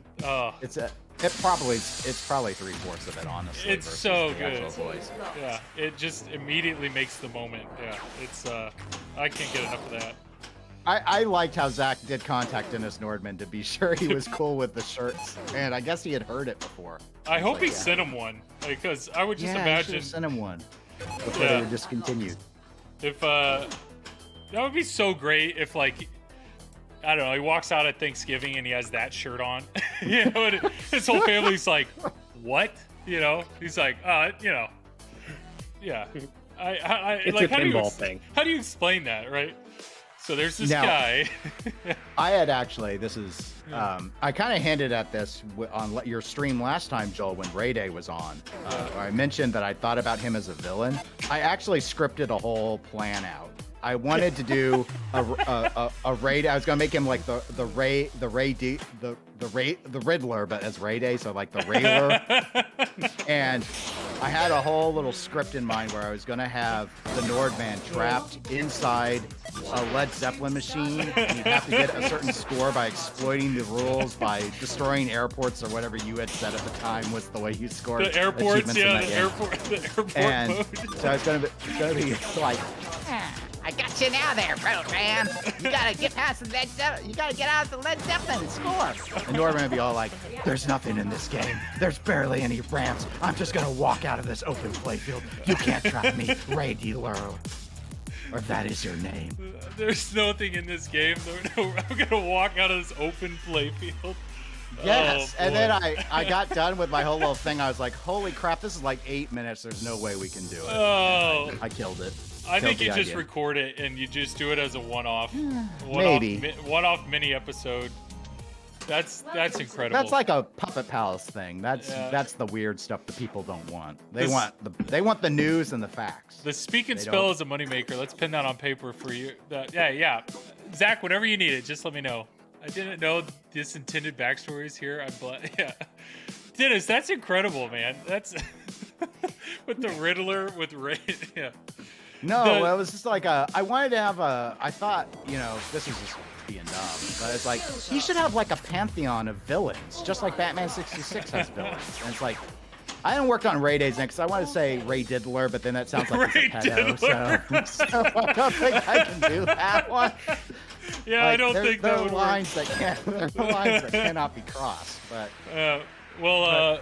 You can have Roger Sharp be the Joker, and because he'll still have his mustache like the original Joker. Yeah. I don't know. You can do a lot with that. That's pretty. Ray Diddler. That's not. you see, I'm like, no, it's such a good name, but no, can't do that. Ray That's Diddler. Well, you'd never get past the name. Just like how would that be intimidating? It's like, oh no, Ray Diddler's at it the Ray again. Diddler creating rules for all of the Trudeau games or something. Just take it way too Oh, far. One of you just needs to start referring to him as Ray Diddle on the next And TPS. you'll just be like, what? Because he listens to it, so he's gonna have to call in or I write swear, in. Ray Day hears the podcast before we've uploaded it. I don't know how it is, but it seems that way. That guy's just starving for content. But Ray Diddler, oh man, that's just. I don't know. That's incredible. I can't even focus. I'm dying here. Fingers out front, yeah. Fingers too. It's absolutely Ray Diddler now. No, this theme is as morally wrong as our Hitler and Mussolini pin No, ideas. the fact, Dennis, that you say, "Where is my engineer?" is just, it's so good. Well, Oh, that man. was, because I know. Batman's still relying on Lucius. Of course, Nordman's like, where are the engineers? Deep Root Pinball, you promised me engineers. I gave you 20 different designs, including the spiritual successor to Whitewater 2.0. That was its name. and you ruined it. Where is Rachel? No, where's Rachel, my- the engineer? What's the name? What's the girl that works at the lady that works at American Pinball? Her name is Rachel now. It's not Rachel. Give me the times, Joel. It's not Rachel. Are you a servant of the Ray Diddler? Roger Sharp, can we trust him? The Ray Diddler. It's always your fault, Dennis. You created this, yeah. Oh, Ray Diddler's at it again with this crazy combos and crazy code. That's so good. Can you crack the code of the Ray Diddler? No. No is the answer. Oh. I remember when we did it, the whole thing was, it didn't even click for me until we were going along and I realized Nordman, Batman, and I just did that voice because it's one of the few voices I have. Yep. And I didn't know what he sounds like. I couldn't remember an interview with him.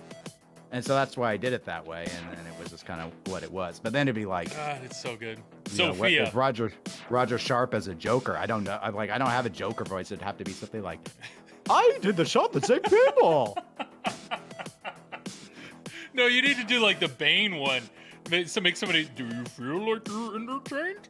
You know, make somebody that ridiculous Bane voice. Many. There you go. You merely adopted the pinball distributorship, but I was born and forged by it. Who would be Bane? Who would make sense? Oh man, who's somebody? It would need to be someone. Bane had that big button. At least the one with the poison, with the bad Batman, the one with Clooney, where it's like you have to hit the Bane button to give him his venom juice. Yeah. So who's a pinball person who sticks buttons everywhere? Who's responsible for the action? Who did Riverboat Gambler? Well, I was gonna say if you need buttons everywhere, it'd probably be Jerry at P3 because he's got 3 on both sides. But that's probably not the way you want to go. Who's the Not king at of the this action time, button? no, thank you. The action button? I mean, the action button would be Dwight, right? I mean, Dwight's all about the But who invented it? I don't know. Gary Stern? I don't know. Where is she? Where is Sophia? Exactly. Instead of where's Rachel? Sophia. Where's Sophia?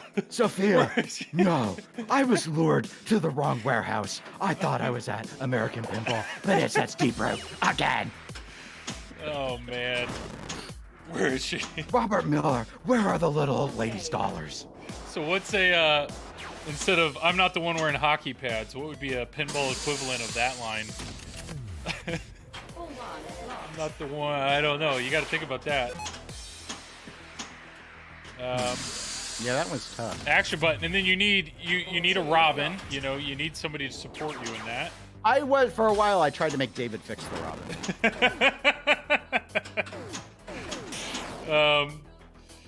David Fix, or I mean, what about a love interest? You need a Catwoman. I mean, where's that gonna be?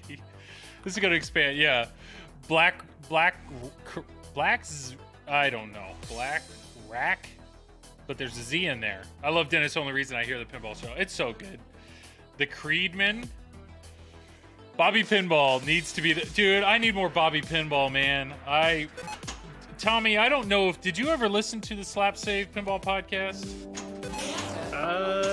Briefly. I think it stopped. Somebody found it did, but they had a guy. Oh God, the music. It's so good. Is that you, Tommy? Yeah. Yeah, nice.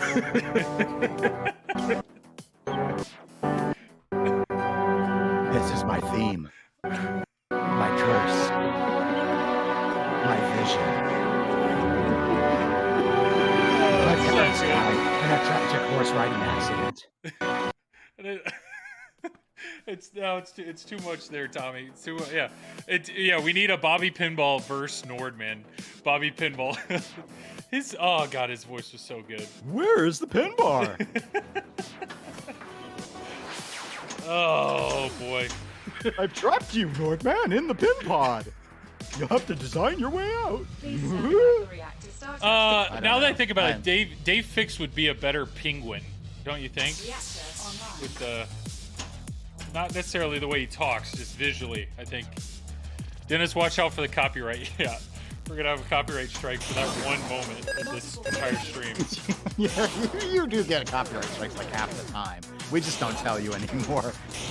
Yeah. It's from all your music things. But not this. Not this. Nope. TNA. I mean, Rush, everybody wants to hear it, so I'm not the only one that's... I'm assuming, like, pinballers, they've been streaming... Oh, my... That was everything. Triple Drain. Bobby Hey, Pinball. that's like your Okay, so yes. podcast. Yeah, Bobby Pinball is Robert Mueller. I'm thinking of Sammy. I want Sammy Pinball. Oh, Sammy Pinballs? Oh, I can't do a Sammy. No, Sammy Pinball. I don't know who does Sammy, but Sammy was... Oh, Sammy Pinball was the best. Well, Dennis, if you ever need Speak and Spell for whatever reason, I'm here You for should you. do that on Triple Drain. Where would Speak and Spell fit into Triple Drain? Tom talks when he's not there. No, I got a whole soundboard for when Tom's not there. You know that. That soundboard's the gift that keeps on giving. But no. Oh, that's great. I don't know, Dennis. At the end of all this, you know, when years down the road, when it's be like, yeah, Dennis Kriesel, he you know, did 800 episodes of Eclectic Gamer podcast. He was a co-host on the Pinball Show for 10 years before Zach drove him mad. But the biggest thing that you're going to bring to this entire hobby is going to be Nordman. I hope you know that. Nordman. A freaking ad-lib bit that has barely anything to do with pinball. Yeah, it's great. I've been podcasting for over 6 years on this topic, and what people want is a freaking Bale voice. That's all they wanted. Like, every research thing I did, everything I taught myself about pinball, worthless. Your Italian Bottom article, which is incredible, which you know educated so many people. Nah, Nordman is. Yeah, I mean, it was not only that and middle pop pinball. You know, basically, I took because the way it works in pinball is whoever writes about it first basically defines it. I define those terms officially. Nope, Nordman. That's what people go. You didn't choose this life, you know. No, it chose you. No, the life chose me. It's my curse. I mean, my blessing. I'm all for you just continuing the Golem Arnold Schwarzenegger combo. Feel free to find a way to make that a usual thing. I did like it wasn't in editing. It wasn't edited that way. Zach and I really did do the gets to the chop expresses at the same time. It was unusual serendipity, I suppose. It meant the world to Zach. You know that, right? Yep. I'm sure it did. Yeah, I'm sure it did. He's easily amused like that.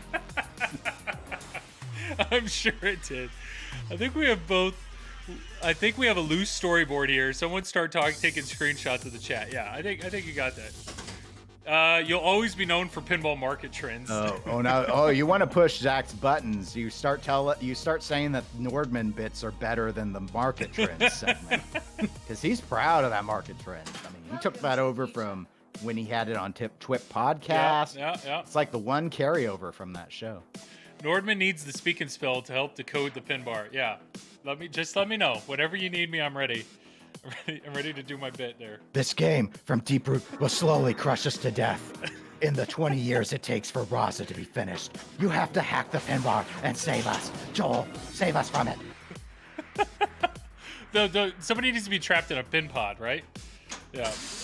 Yes, no, the pin pod. I thought about little pin pod things you could do. Like, you're trapped in white water going down the rapids in a pin pod. We're going to be broken apart, and I will be into little Nord bits. You have to save us, Speak and Spell, Joel. How would I save you? What would Speak and Spell do? What? Hack the planet. Hack the planet. Hack the planet. Hack the planet. Yeah. Vote for Dennis Man 2024. Somebody needs to talk. Either the PIAs or Twippies need to do best pinball segment. And the moment that happens, oh my God, no, we don't need. The moment that happens, I will nominate Nordman. I shudder to think how many dollars are spent on all these trophies every year across all these awards. Yeah. Twippies, Degeneries, PIAs, Pinball News' award. It's like, oh my God, and all the categories. So many. Hey, but best pinball bit. That's what I'm telling you. Nord bits, yeah. Nord. That's a guaranteed win. Don't be talking about my Nord bits. Those are private parts. I'm like the Howard Stern of pinball. Oh boy. Why won't anyone make my designs? Why do I have to keep going from company to company? Tommy's ready with the problem, Tommy, is I think you have it keeps cutting in and out based on your laughter, I think. Yeah, well, Discord does something like it. This is Discord's fault. Don't blame Tommy for your terrible honestly- choices in audio streaming.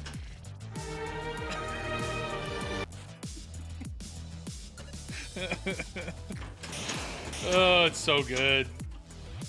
That's what I'm saying. Dennis, this is your legacy right here, man. Yeah, I love it. I love it. Have you seen that movie Ron's Gone Wrong? I've never even heard of that movie. It's pretty hilarious. Is it like Crude's too hilarious, or is it like Crude's too? Zach will defend that too. Yeah. It's like, I don't know. It's some future where kids get these little robots that like service their every need. It's like social media culminated in the the kid who's this kind of the star of the movie gets like a broth that's broken. And at one point there's like a girl in his school that is super popular, but she gets caught with her she gets like pooped out of something and she becomes poop girl, and it ruins her social media status. And so for the whole rest of the movie she's poop girl, because everyone sees it and they're like, are you are Poop girl.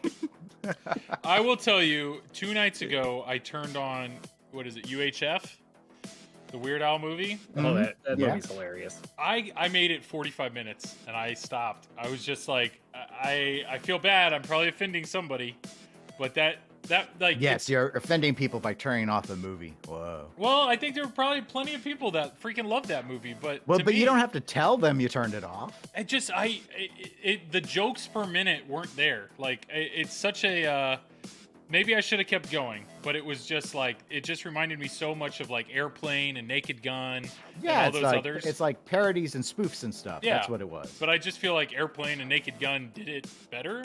So well, they are better movies. Yeah. So I don't know. Maybe I'll keep going. But it was like, you know what? I'm sitting here watching TV. There's other stuff. Like the only thing that I enjoyed was in the 35 to 40 minutes I watched was the karate guy throwing people outside of his training class. Yeah, they're so stupid, I think is what he yelled. That one surprised me. That one took me. I laughed a lot at that, but I don't know. It just didn't do it for me. But hey, I'm okay. Still I understand. Still looking forward to playing the game. Yeah, it's 80s paced. Okay, that's fair. There are, I mean, I know Zach will probably defend some of that stuff too. There's some of those movies that I remember just freaking loving as a kid, and then you watch them now, and yeah, they're slower paced, Goonies. or they're just Goonies. Yep, they just don't hold up like some modern cinema. I did not want to start that. Yeah, it ain't no Jackass. Man, I will tell you, I really enjoy the Jackass movies.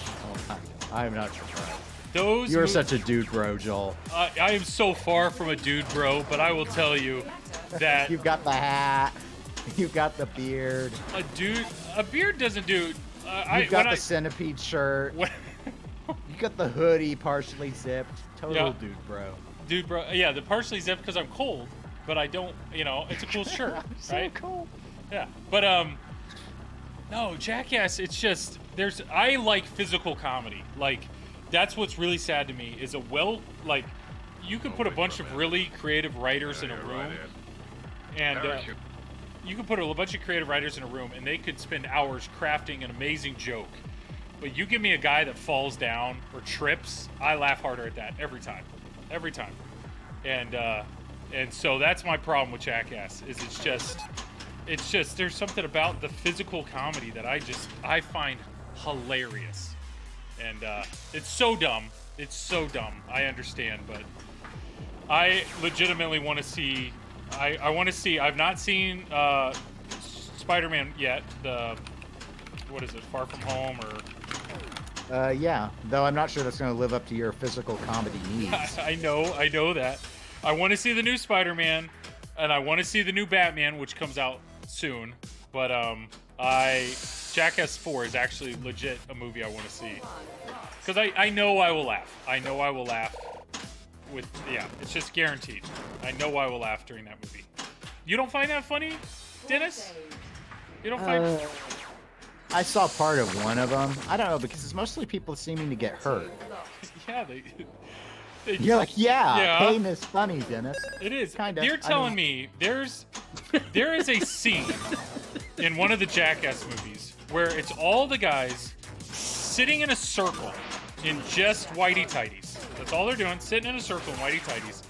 And they have a racquetball. And all they're doing is throwing the racquetball. They're just lobbing it across the room, trying to hit each other in the nuts. And I will tell you, the sound of a racquetball hitting a grown man in the nuts, it's just, I laugh so hard at that. There's no reason I should laugh so hard at that. But it's hilarious. It is so funny to me. Wow, that was something.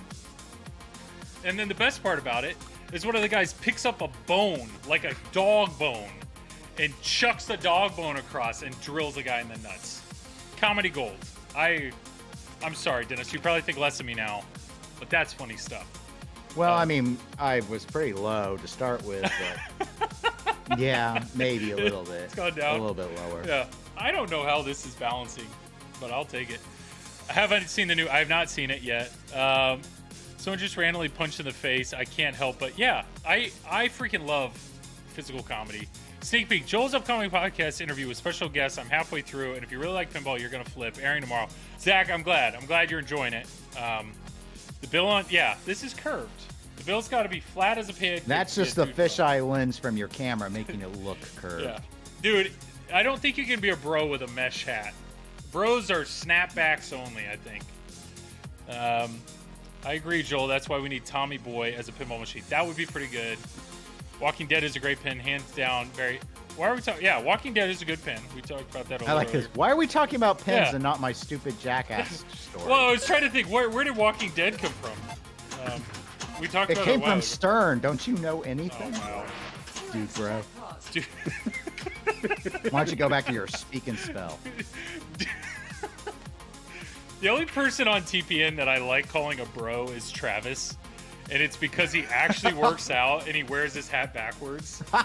He's the only person that I legitimately think on TPN could be defined as a bro. Just like the rest of us are just fat pieces of crap. But Travis, dude, bro.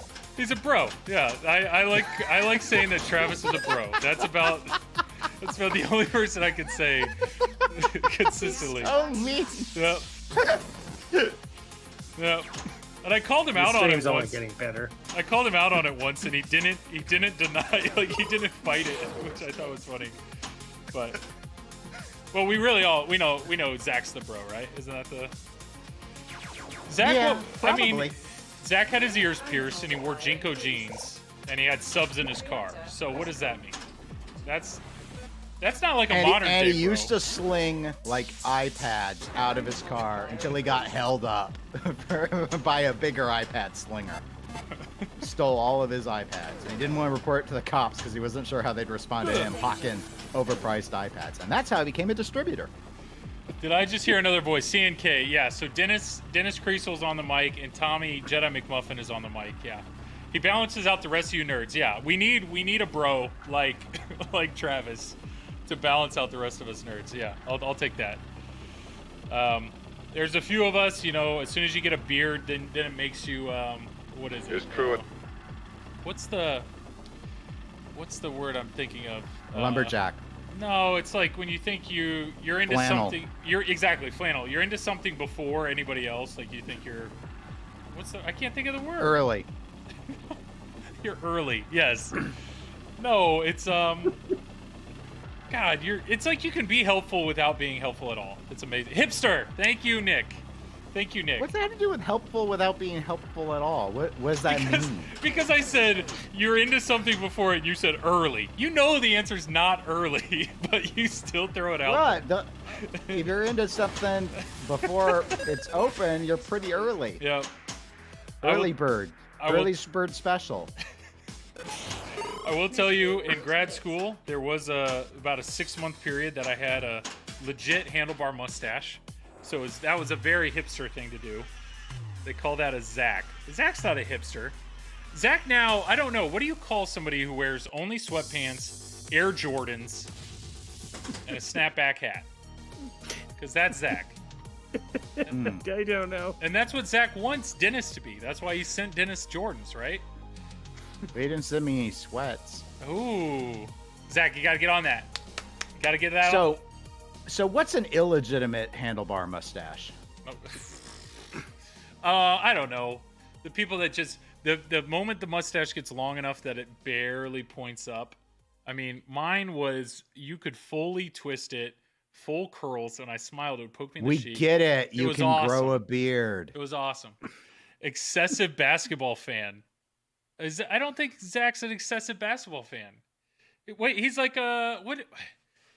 What do you? I mean, it's the Fabletics, right? It's like the athletic wear, the lounge athletic wear. You know, you wear athletic wear like, oh, is that guy going to the gym? But no, he's just wearing sweats all day. You know. I don't know. Zach's not even defending because he knows. He knows. He's Zach. He sweats all the time. You're making him sound like he lives in Essex. I don't understand what you're talking about. The mommy mustache and the daddy mustache aren't married. That's how you get an illegitimate mustache. Yep. I can't activewear. There you go. I can't wait to introduce you to Ralph Lauren activewear line, Dennis. I'm getting out. Wait, just watch out, Dennis. It's true what they say. Cops and women don't mix. Eating a Sounds like Naked Gun. Yep. They'll leave you hollow inside. Douche? That's what you call Zach? A douche? No, athletic wear. Yeah. Athletic wear. He's. Man, what would you do, Dennis? He's gonna get you. You already got you the Jordans. Get you a tracksuit. You already got That's you what the he's gonna Jordans. get you. I'll probably do what I did with half the DVD movies he sent me. Give them away. What's the other half? Coasters? I kept the Interstellar. I guess, all right, I kept like 10% of what he sent. Athleisure, yeah. Simply a simple pair of Vans or Converse can be enough. I get it. Zachy gone dress you up like a real nice din-din. That's what he wrote. Zachy gonna dress you up like a real nice din-din. Oh man. Oh, have you ever seen Deliverance? This guy has a doctorate, everybody. Zachy gonna dress you up like a real nice din-din. He has a doctorate. What have I seen Deliverance? I have not. That is one of those classic His movies. line reminded me of that movie. Oh boy. They're Blu-rays, you dick. They came with DVDs also, dumbass.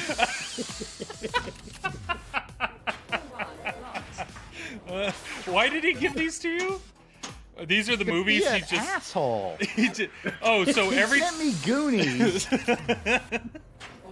so every time he wants you to watch a movie, he just buys it for And you. he sent me all the Toy Story. No, Yes. all the so have you Even 4, the bad one. have you watched any? So basically, he No, says they're now. I gave them to my niece. he says, Dennis, you gotta watch this movie. He buys it to you. He ships it to your house, and you throw it away. You give it away. No, I didn't throw it away. I gave them away. Totally different. Okay, all right. One fills a landfill. The other fills a child's heart with wonder. But you didn't even watch it. I watched Interstellar. Interstellar was good. It's not Christopher Nolan's best, but it's good. I enjoyed it. Yeah, it ain't The Martian, but it's okay. What is Christopher Nolan's best? I mean, the Dark Knight trilogy is pretty amazing. I like Inception more than Interstellar. Inception would be my favorite. Yeah. I have not watched Tenet yet. That's on my to-do. Yeah, I haven't seen it either. It's pretty good. I haven't seen Inception in so long, I actually don't remember most of it, so I feel like I'll remind you of the plot. Blah. Yeah. Zach, that's our That's the relationship in a nutshell. That's what sounds in this case. Zach is just give. And Dennis just... He is a giver. Den is a giver too. He just happens to give it away, you know? Yeah. So whatever he gets. I brightened a child's holiday. All I want, Dennis, I just want you to mow your lawn in those Jordans just one time. That's all. There's for some reason that just seems like the most Dennis thing you could do. It's just Anytime I post anything and it's like cloudy or wet out, or there's snow, I have people post saying, "Did you wear the Jordans? Did you wear the Are you Jordans?" out there in the Yeah. Jordans?" Yeah, that's the thing. Everybody expects it, you know. I know. Yeah, that's. But I so think it'd great. make him so sad. I just picture, Zach laying on his bed at night, and Nicole's, his head is in Nicole's lap, and she's combing his hair, and she's going, "I know, Zach, I know you want him to be your best friend, but maybe you're just trying too hard." And he's just talking about, "I'm sending him DVDs. I'm trying to give him stuff that we could talk about and relate on, I'm sending him DVDs. I only got Greg Bone an entire Jurassic Park arcade system. What's the big deal? Did you mean it like that, Joel? Yeah. Did you mean it like that? Yeah. I heard. Yeah, you said that on the other one, which was pretty great. Interstellar is his best personally, but Dark Knight likely his best thanks to Heath Ledger. I mean, they're all good. Christopher Nolan is like the one director I will watch as soon as I know it's a Christopher Nolan movie. It doesn't matter. Okay, I'm going to install this Internet Connect kit here that just arrived from the good folks at FlipnOut while I listen to you insult one another. That's a good use of your time. The reality is at Maybe this point... Maybe TPN's too toxic. We are being kind of insulting. I've just now realized that. Yeah. Jedi, do you feel that we're just toxic, I look at us as like a dysfunctional family, that is arguing at Thanksgiving, and Thanksgiving happens to be every day. It's great. I feel like most of our arguing is actually just people playing devil's advocate, trying to make entertainment. So, well, not to play devil's advocate with you, Tommy, but I think we're mostly dicks. highly possible. Arcades, TPN is perfect. I'm glad you think so. All right, it's midnight, so one last game here. Let's hope it's better You should than... be in bed, Joel. Nah. Hey, let's give away a banner. You can get to Reactor 9. If you get to Reactor 9. You No, get to Zach. Reactor 9, I'll buy the banner No more from Flipping Out and do it as the gift. Okay, let's see if I can walk my way to Reactor 9. Here we go. It's Yep, called and Entertainment. I'll tell you what, Joel. You can play a 4-player co-op to try and do it. What? Okay, here we go. Player 2. Co-op. It's not gonna happen, but Co-op mode activated. all right, here we go. Add additional 4-player players co-op. now. We're Well, making not it. with that attitude, We Joel. should get Lame Brian on this audio Oh chat. Lord God. Yeah, Dennis, can I be your co-host the next few weeks? Scotty Pinball's asking. I ain't taking requests. Oh man, it is entertaining. I love TPN. It's just a fun group of people. I think we're. But you are TPN. It's the views of the outsiders that matter. Yeah, I even made a TPN hat. I know you're jealous, Dennis. Jordan sweats equals Do you even wear hats, Dennis? hating Not mystery really, character. no. That's double danger. Okay. What are we giving away? Zach, Dennis said if I get to Reactor 9 on a 4-player co-op game, he will buy the banner to give away. So, yeah. Oh boy, I have to beat the game? Is what you're saying? Or is it just No, you just have to get to Reactor 9. Reactor You don't 9. have to beat Reactor 9. All right. I don't want you to feel that pressure that you referenced at the start of your stream. See, I remember these things. Yeah, it's very considerate. Am I not merciful? I have not done a single thing of value in that. Am I not merciful? Am I not merciful? That's my Okay. Commodus impression. It's not that good. No. All right, let's that go. one needs work. Come on. Well, Tommy, can you give me pointers, or are you just gonna sit there and critique? I don't think I can give you pointers on that one. It's too far gone. Just do it better. Yeah, just get good, bro. Yeah. Maybe you're the dude, bro, Tommy. Might be. Tell me your opinion on snapback hats. I like Velcro. Velcro. Who was it? What are you, 5? Velcro. Yeah, exactly. Somebody was like, the last time I owned a... I sent Amanda a picture on why I like Velcro, and it's because on Velcro hats, it almost perfectly lines up, so none of the Velcro is showing. Oh, it's perfect. Startup. Game Club Yeah. So Central. how you why doing? not just a fitted hat then? Well, the flex fit hats get loose they're either way too tight when they're small mediums, or they're way too loose. No. I mean like buying an 8.5 or whatever, a perfectly sized. Buy an actual. Yeah, but you can't hang those on your. One of those when you belt take it off. hangers. You do the loop. Oh, like, what am I gonna do? Put it on the ground? I have one precise sized hat. I didn't measure my head right. It's too small. So I put it on, and then I get a headache, and then I'm sad. Well, if it was Velcro, Dennis, you could just quickly adjust if it was Velcro, or if it was snappy, or if it was mesh, or elastic, Hey, or drawstring. Game clubs. See, I was getting shade because I had this slightly unzipped. Glade Club Central said I like the shirt. See, there we go. Yeah, Zach wears only fitted hats, so that's an even more bro move, right? Yeah. Where did I get the hat? I had the hat made. I found a guy. Did you pay him to ask that? No, I did not pay him. Where'd you get the hat? Well, you see, I custom designed it over 3 intensive days of listening to people give suggestions and then ignoring all of them. I designed it with the idea that there would be people at TPN that would potentially want them. Where do I get the hat? Hey, I will, if we can get these made. The problem is I found a guy on Etsy who made it, but then he's like ghosted me. Because I'm like, then hey. he retired. Yeah. He finally made all the money he needed. On He's Etsy, like, I'm done. you can like say the shop is like taking a break. So maybe he's on a family vacation. So the guy's taking a break. Yeah. Yeah, it's like, what the heck, man? Yeah, I just imagine. He's so insufferable. I literally won. that he's not going to deal with this guy anymore. I did not. No, I gave everything to that dude on a silver platter because I actually like know design a little bit, so I gave him exactly the art file. There was no correspondence. I just sent him the file. I want an EPS file. This guy gives me some PNG. Freaking 200 DPI. Bunch of bullshit. Yep, but now I'm basically saying, hey, I need to order like 10 more of these, and the guy's ghosted me. It's like, all right, if you don't want the sale. But I don't know. I'm not a huge fan of embroidered hats, so this is actually like a leather patch. What is it about the embroidery that bothers you? Fine detail is not nearly as. It's just not my like. This is an actual leather. And I think that's a fair point. Yeah, it's a leather patch. Speaking of hats, Joel, what do we got?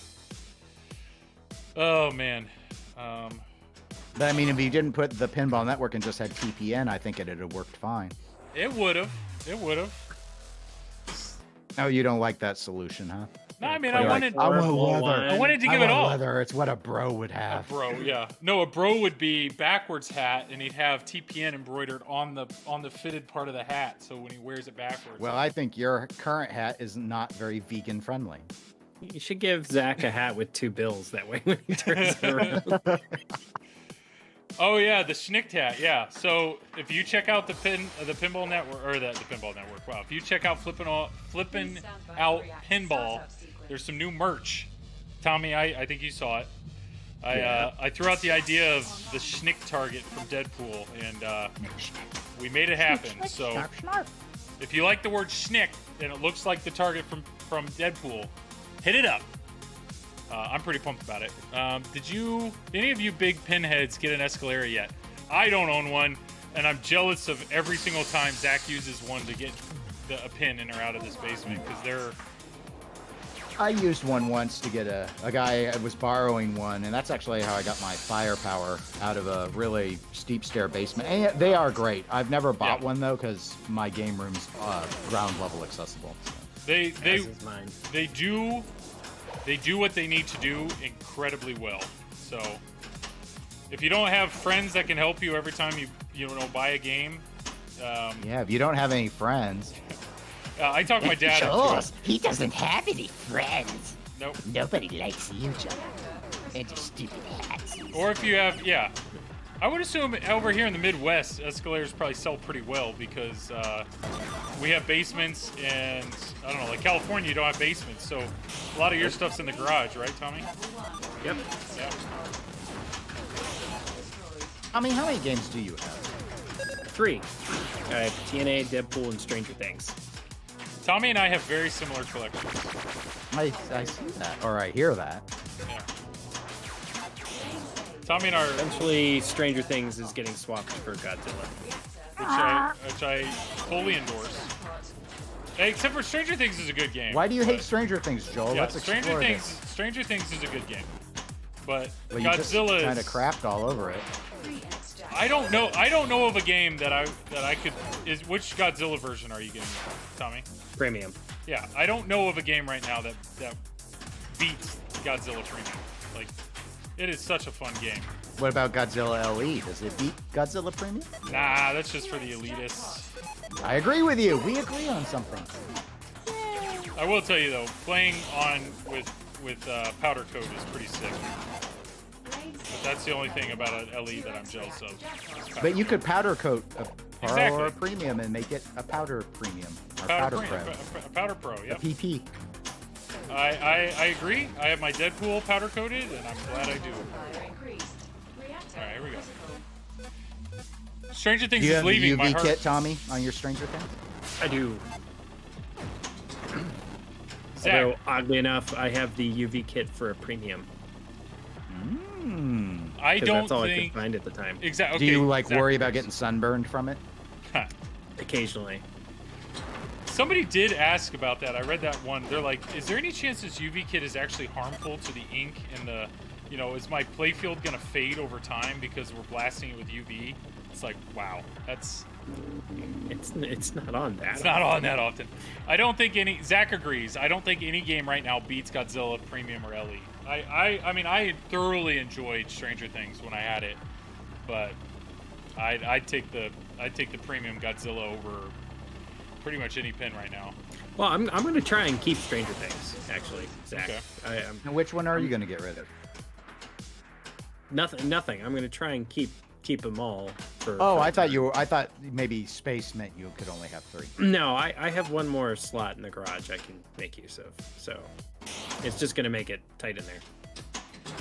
Yeah, I used to keep some pins in the garage in addition to my game room's right off the garage, but I'm trying not to do that anymore. So I have room for 7 in the main room. In the garage, I guess I have room for, I don't know, infinite. Infinite, yeah. That's not true, but A lot more. as long as I move stuff, I could fit all sorts of things in there. Greg Bone worried about the exposure to his vision. Of course he did. Does Greg Bone play Stranger Things with sunglasses on? Shriner Dave, Godzilla Premium with an official topper might beat Godzilla Premium. Yeah. We'll have to see this topper. I hope this topper is Toppers would ruin my my garage design. I got my Pac-Man decals running above the games, and I'd have to peel those all off and raise them up like 12 inches, and they'd be almost on the ceiling at that point. I'll tell you what, Jedi, though, raising your decals to fit your toppers is probably way easier than what Zach's having to do, which is raise the entire barn ceiling because he realized on the second floor games won't fit with toppers. That's insane. Yeah. That's crazy. I don't think I can chance toppers on games. After trying the Walking Dead one I had, and it was scraping against the top of the ceiling. I didn't initially think about that because my TNA beacon doesn't have a problem, but TNA is so short. Yep. I just didn't even think about it. So short. So many great choices for Stern. Someone needs to start Deadpool on which designers. Start a Deadpool on which designer's going to F it up. Yeah. There's a few thoughts there. Oh, wow. I mean, already have a prediction, but I won't name it here. The only prediction I have, and I'm not trying to be a dick, is, Jack Danger's the only one that's not really, we'll have to wait and see. We'll have to see what he does. But, Borg is consistent. Keith is crushing it. Brian Eddy's games are good. I enjoy his games, but Jack's the only wild card, right? All right, this is where I need to start plunging up into the top lane. You got to plunge and scrub. I totally missed it. Oh, that worked. Okay. Stay up there. You're halfway to the reactor goal, by the way. Yeah, but this is when it gets hard. That's true. The early part of the game's completely easy. This is when it gets harder. Spinners in the outlane hype. Dude, all this stuff that Jack posts about, how do I get a fart sound into a pinball machine? You call Jerry. Yeah. Jerry will do it for you. Yeah, but I get it. I know but I don't know. I don't know how much freedom they really give designers. Are you going to give a brand new designer complete freedom to do some crazy layout on his first game? I don't. I mean, I'm all for him, like pushing I'm sure boundaries. There's some review process. Yeah. I'm all for him pushing Yeah, boundaries. I imagine but- Gomez is like, no. Yeah. Or yes, depending. No, you can't put scissor flippers on a game. You know. It has seemed like that they have bent a little more recently than they used to. Like, for example, I know Gary Stern, it was notorious that all Stern pins had to have 3 pop bumpers. Yeah. And we've seen Brian Eddy breaking that rule. So I don't Keith think it's a broke the rule. rule. Keith broke the rule. And Brian was brand new to Stern, you know. He hadn't done, I mean, he doesn't really have a large catalog of games to really base, you know, people loved Medieval Madness and Attack from Mars, but they were almost the same layout. Yep, and then Stranger Things was almost the same. I mean, Almost the same layout. I think Yes, his best. yes. I think his best game, or the one that I had the most fun on, is Shadow. So that's where it was one of those like I want to see Brian Eddy really kind of push it a little bit again. I actually really like the Mandalorian layout. I'm hoping it gets a little more. And I need to play it again, but competitively is a little too. Let's just keep shooting up the middle. I just need it to be a little more like shoot around it, make you shoot around a bit more for points. I agree. Yeah, And I've heard the those are latest- games I want to have for a while. But Yeah. like all of those you guys were kind of just talking about, which is why Stranger Things probably will go, because Deadpool and TNA are kind of keepers right now. So if I do pick up Godzilla, Yeah, my rotation spot has to be Stranger Things. So that's and what's tough. I'll do well on that move though, because I only paid $4,600 for Stranger Things. You're gonna do very well on that move. Yeah. Yeah. Does Medieval Madness? Are you saying Medieval Madness have a larger flipper gap? I don't think so. Shriner Dave, we need more Cronenberg screams in games. Yeah. I'm with you. I mean, I can fit 4. Currently, one of those 4, I've been, borrowing games from Zach and Nicole, FlipnOut. I really appreciate it. So really, it's kind of like, okay, I can personally own 3 games, and I don't see this game or Deadpool leaving. So it's a weird spot to be in. I don't like this feeling of I just think it's funny when you first get in the hobby, you literally want any game, like any game at all. And the more games you can have, you just want to have options. You just want to fill it up. And then now then you start getting picky, and then once you're full, you got to get real picky. What was your first game, Joel? Technically, my first game was a Data East Secret Service, but it did not work. I bought it for $300 as a complete project, and I quickly realized, with no experience in pinball, how much of a project it was. And so I ended up coming across a Stern Avatar for sale for $3,000, fully working. The deal was it was somebody's dad. He had like an old pinball machine in his garage, and a fire started in the garage, and he lost it. And so the insurance company, the way they replaced the pinball machine was they bought him a brand new one at the time, which happened to be Avengers. And so they're like, we've probably played this a handful of times, with family gatherings. They didn't even know you could take the glass off. I don't know. It was a great deal for $3,000. So that was my first working pinball machine, the Stern Avatar. And ever since that, I've been trading and buying new games ever since. And Tommy, what was your first? Jurassic Park Pro. Ooh, big New in spender. Kinda. What was your first, Dennis? That's my I actually didn't pay for it. Oh, never mind. Very good deal. Stole it, yeah. Kind of one of those fell off a truck You moments. stole it, precious. This is when it gets hard. I would like an Avatar LE. Zach, I really don't think you would. And the reason being is Avatar, for a moments, you're all about moments. Avatar, all your progress towards the wizard mode goes away as soon as you drain. So it's a 1-ball game. Like, for you to get to a wizard ball, you have to do everything in 1 ball. What Joel's saying is, Zach, you're not good enough to actually experience a moment. No, it's just, what's the point? Like, I got You so might as well get a annoyed at pro. that. It's like you have 6 things you have to do to get to the wizard mode. I'm just trying to imagine Zach enjoying a game with 1 ramp, and I can't.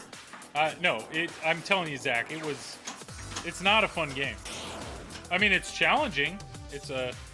But I realized that. My first pinball machine, I was so excited to have a pinball machine, and even for somebody who's like giddy to just own a game, I realized pretty quick, like, this is a 1-ball game. I really like the theme. So Zach buys games on theme. What? Well, in that case, Zach, you'll love it.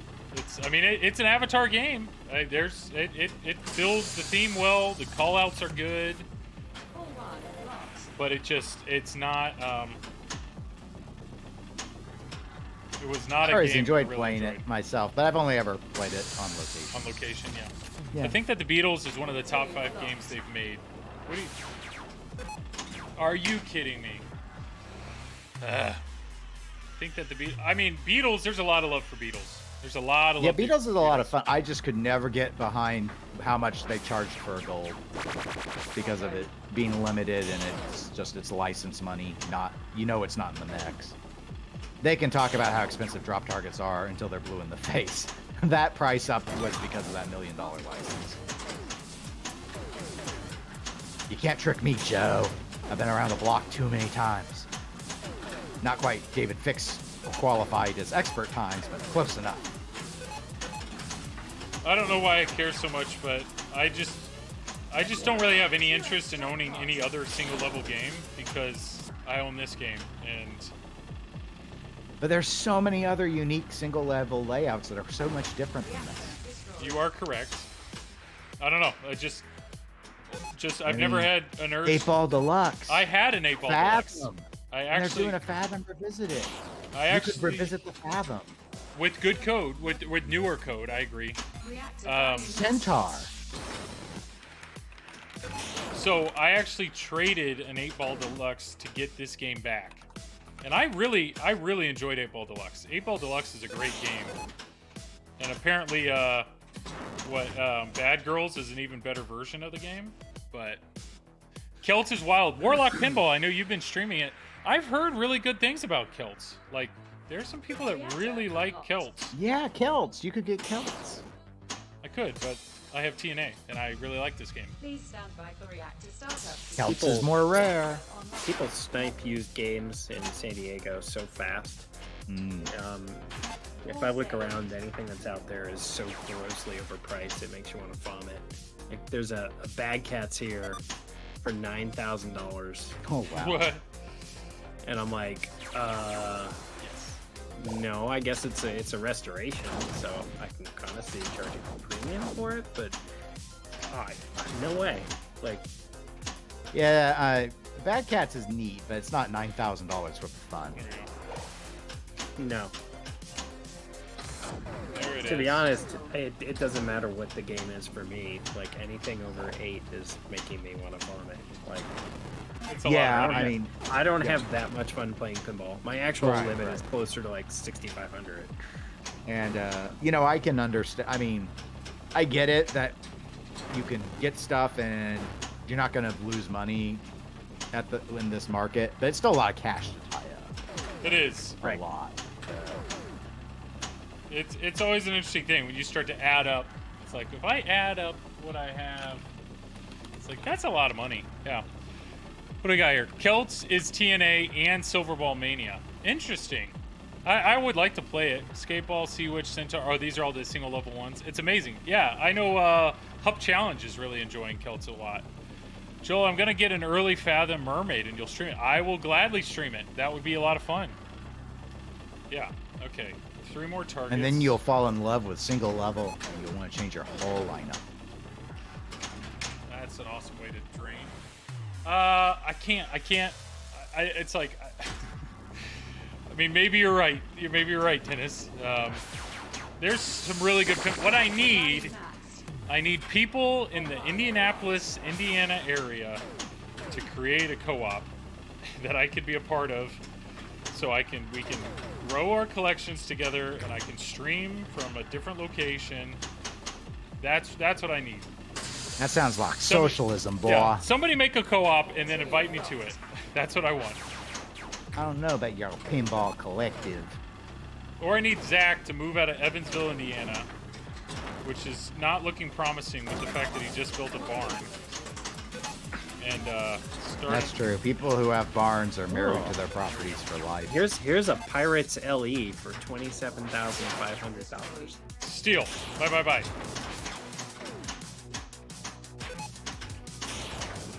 All right, where am I at? Second owner.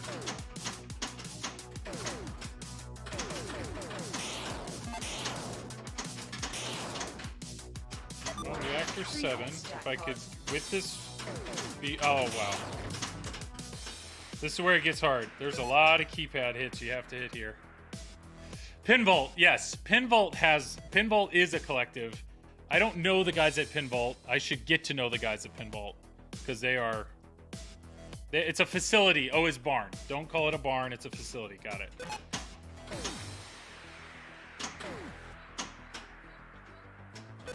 But I know the Pinvault guys already they already do streaming and stuff. Here we go. Reactor 7.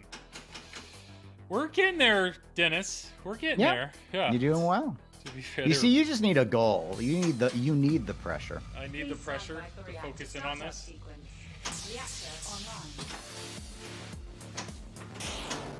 This is the music that we don't hear very often.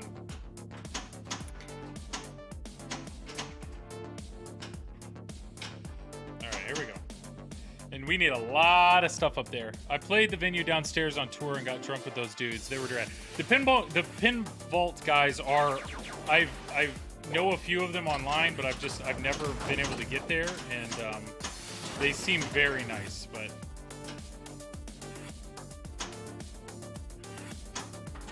Okay, that's not what I wanted. I don't want to... There we go. Slow down. Perfect. Stay up there. Stay up there. There it is. Alright, I got a lot of shots to have.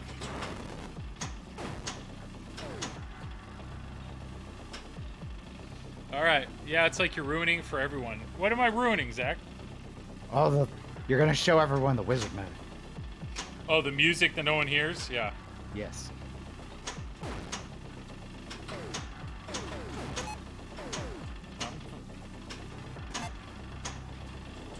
Why did you go back up? That's alright. Hit some targets up here. There we go. Alright, 3 more targets. See, this is where smart players would be focusing on multi-ball, but I'm not.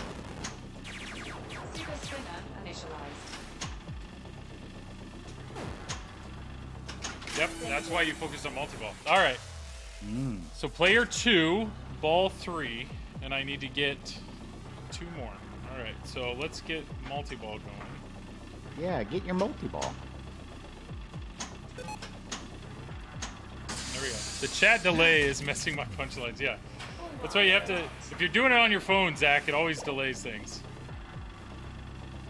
Yes, jokes are so cutting edge, he has to have that perfect timing. It's all about the comedic timing. Yep. Alright. He gets so sad when I tell him I listen to Straight Down the Middle at 2x, because he's like, but all my statements and jokes don't work at 2x. I'm like, but they don't work at 1x, really. So it's really not much. It saves me time. You get the view regardless, so why not be happy? Alright, let's hit this. Let's hit this. Yeah, that's an easy shot for you. As I miss it twice. As you missed it. Well, you get it the third I can time. backhand. Need Backhand's Greg for impossible that to miss. timing. Yeah. Totally Impossible to miss. See? I feel like you're... Impossible to miss the backhand. Alright. Get over there, hit the pop bumper. Hit a pop bumper. As I'm draining everything. I need this ball save time to hit my keypad. How are we not hitting the pop bumper? There we go. Okay. Woo! I was getting worried about that pop. Sitting there, all lonely. Okay with that staying up top. It's not ball save back on. More ball save. Yep. There we go. Nice. All right, let's start reactor 8. 2x jackpot. Come on. I need you to fall into the reactor. 2x jackpot. I'm already starting to get nervous, Dennis. Why? Because this is possible. It is. All you have to do is start it too. Starting reactor 9 is There we the go. only goal. You don't have to beat it. So I need to get up top, overheat it, blow it up, and then hit the keypad and hit a scoop. There we go. We're up top. 2x jackpot. This is music I don't think I've ever heard. You're spoiling it for yourself. I like it.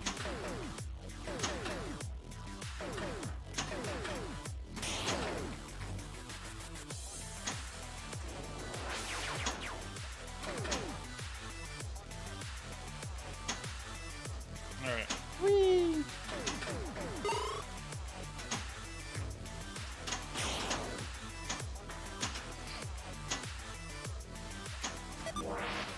Jackpot. Okay. All right. Here we go. Need to get up top.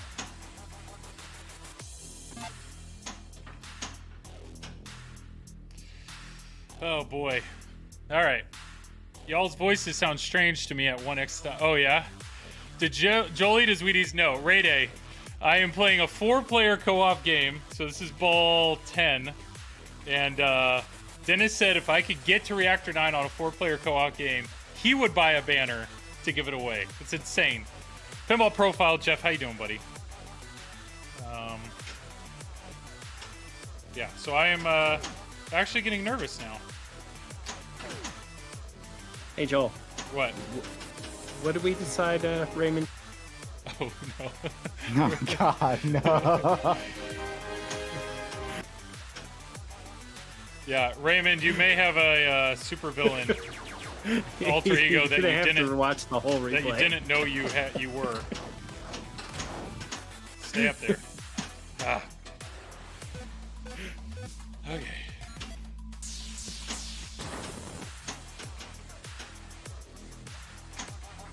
Stay up. Come on. Slow down. Ah. There we go. Here we go. Here we go. No, don't be slow. Speed's everything. There it is. No. Oh, you see, too slow. Stay. But the thing changes based on your slings. And I want it. I want it on. Yeah, it changes based on your slings, and I want it on the right flipper so I can hit this. All right, so this is now player 3. Want it like You got plenty. You got Yeah. at least 2 balls. Let's plunge it up there. There it is. That sucked. Lane save, level 1. And there goes my ball save. Ball save. Drop Yeah, it but up you got top. another one on an in lane. All ready to go. Okay, that's fine. Ball saved. Ah. There we go. Stay up top. Jeez, I'm getting no love up top. Ball saved.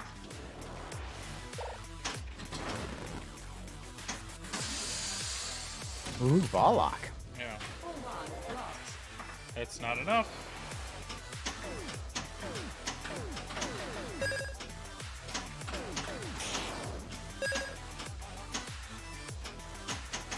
Do I go for the ball lock or the orbit? Ball lock is safer, and I missed it. Ball lock is safer, and I missed it again.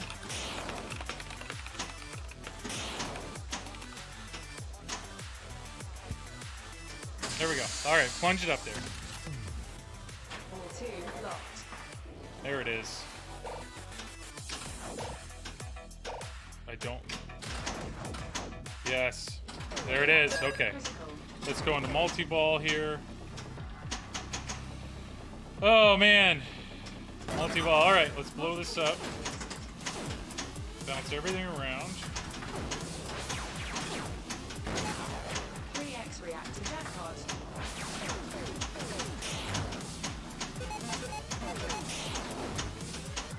We got one more. Got it. Okay, Reactor here we go. destroyed. Keypad. Keypad scoop. Keypad scoop. There goes one ball. 2x jackpot. Oh boy. Nice save. This is where I should be going for multi-ball. Whew! Now I'm getting nervous. It's like 2 shots away. Yeah. 1 shot away. 1 shot away. There we go. Okay. I'm on my last ball. All I have to do is get it in the scoop. Yep. That's way undershot. Bet you got ball save. Yep. Ball save. That's way underdone. Calm down. All right, here it is. Easy backhand, Oh, Joel. I know. It's an easy backhand. Easy backhand. Here we go. Easy backhand. No! Oh, Joel. That was the last That shot. was I had it. hundreds of dollars on the line. That was it. That was the you shot. didn't have to blow it up. I just said just one little thing and you fail me. Shoot the whamps. Clip it. No, man. Whamp. Oh, wow. We believed in you. I know. I'm so... As cheap as I am, this gift, hand it to you. Backhand. Only thing easier on is the backhand that locks. I did the backhand shot, and I think there's something about you lose, you get nothing. Nothing. In fact, I forbid FlipnOut giving you a pity banner to give away. No. How is One this? thing. Why I just can I wanted not? you to I get can't to even reactor spell 9. failure. I can't All you even. had to do is turn it on. All I had to do was hit one shot. One shot. You're just like the guy you were describing 2 hours ago. And I thought I was sparing that by saying you don't have to blow it up, you just have to start it. Just had to get to it. Oh. But God. still, that was way better than I ever did in a 4-player co-op, so good job. I was one shot. I was thinking in my head, I was like, I think I'm gonna get this. And then do I think I could my wallet actually thanks blow? you too. You're welcome. Yes. Do I actually think I could blow this up? Do I think I could actually destroy 9 reactors with a 4-player co-op? And then all I had to do, I had 2 plunges up there. I could have locked the ball. There's so many things I could have done to guarantee the one shot. You had the outlane save ready to go, but STDDM. Yeah, Ray. All I had to do. So Ray. Oh, thank you for the clip, Zach. All I had to do was Dennis said if I could start Reactor 9 on a 4-player co-op game, he would buy a banner and give it away. I was literally early on, right? I don't know if I used the right language, but Joel understood. I clarified it later that it was you actually had to turn it on. You had to start the reactor, not just I wanted you to do all the keypads, but I didn't say you had to get to the 99% or blow it up. I literally had. And I was starting to think I needed to tell him he needed to win, but I thought he'd think that was just impossible. No, I literally had one shot. One shot. That's all I had. One. Regardless, these were the agreed upon terms, Ray Day, if that is your name. Well, that's absolutely 100% the best co-op game I've ever had, and so really there it good is. job, Joel. Yeah, co-op really team, go co-op team champ right there. Failure, right there. 6.4, 8 reactors, 1 shot away. Yeah, that was a fun time. I'm not gonna lie, I feel still like you enjoyed could that. sell it now. No way, Wow. no way. That was always pulled an old Engelberth. Yep. I crumble under pressure, and yep. I have nothing to say other than, God, I was trapped up on the left flipper, and it's like, I can do this. I can hit this backhand. I can do this. And I was staying super quiet. Yeah, not I can trying do to this. Disrupt you. But what if, and there's those little thoughts, but what if I didn't? But what if I don't? What if I miss this shot? What if this shot goes ricochets and goes straight down the middle? And I think I hit it to the left. I don't even think I hit this. I think I hit it there. And just you know what? You'd have to go back and check the clip. What you should have done is you should have pulled the Ray Day move, tried to pressure me into only saying, you know what? Just get to the starting of get ready, get past reactor 8. You should have made me say that. No, instead of start reactor 9. I deserve that. You were all set. You just had to start it. Pinball profile. Think you need 3 shots, not 1. No, it was that was the thing. I just had to start 9. He had the keypad ready. Right. It was The keypad was done. I was one. like, oh my god, Zach's gonna charge shot. me MSRP on the spanner, and yeah, nope. Wait till you hear Joel's podcast tomorrow. That was Reactor 9 on ball 2. Yeah, it was. So Zach, I'm guessing you enjoyed it. That's what I'm hearing. So there is a podcast coming out tomorrow. I actually said it at the very beginning of the show, but I interviewed Keith Elwin. I interviewed Keith Elwin on Tuesday, and if you guys listened to episode 30 where I interviewed Tanyo and George Gomez, we kind of did a real deep dive on designing Deadpool and how they thought through all the shots. And basically I did the same thing with Keith, and he was awesome. Keith was awesome. We literally talked about, everything from start to finish, why he picked what he picked, why he did the shots, layout, everything. So, Jeff is saying, don't always think of one shot. Like, think ahead. Don't say I only need one shot. Like, look further than that. Just so you don't focus on the one. Yeah, like, Joel, lie to yourself. Yeah. All right. Well, that's a great feeling to go. Last week at this time, there was a goal, and I hit that goal, and I was jacked, and I could, I was wide awake for the next. Last week, your commentators were urging you on to be successful. Yeah, not saying, hey, it's the easiest backhand in pinball. Joel. You can't miss it's just that. One shot, just one shot. Yeah. No, I know. Because you see, the difference was last week, it was Zach's money on the line, not mine. This week, yes, that would have been, yeah. But hey, I still enjoyed that. I agree. You did say it early on. I think there are times that I just need a goal, and that was give me the pressure situation. That's the best. You feed on pressure, Joel. It may stress you out, but you try and live up to the hype. Zach, yes, it'll be a lot easier to sleep in my sorrow than it was in the hype and the excitement that I had last week. But I don't know. I would still be pretty pumped thinking about how I almost started Reactor 9 and got to hear I guess you didn't get to hear the Reactor start music, whatever the music is once you go into it. But CNK track lighting is, dude, all the lighting, like Scott crushed it with this lighting. The lighting in this game is amazing. I don't know. You were probably wondering if you finished it in co-op, if it was going to say, is that you, Joel Engelberth? But now you won't know. Right. Yeah. You won't know. I don't. And I don't know if I'll ever be able to get there again, but we'll try. We will try. I love this game. I hope anybody who watched me stream it tonight, my only goal when I stream TNA is I want people to want to play it or love it even more. Cause this game, which is great with no 2.0 sales available for anyone to get it. True. Very true. All right. We need to raid somebody. Here's the awkward raid because it takes forever. Looks like we have Colorado Pinball. We have Los. We can go to Hottie. He's doing some virtual pinball. Zach would love that. Yeah. Well, in that case, we'll go ahead and raid Colorado. Yeah. Raid. Well, in the meantime, good question. What do you guys think is a better value, a P3 or a VPin cabinet?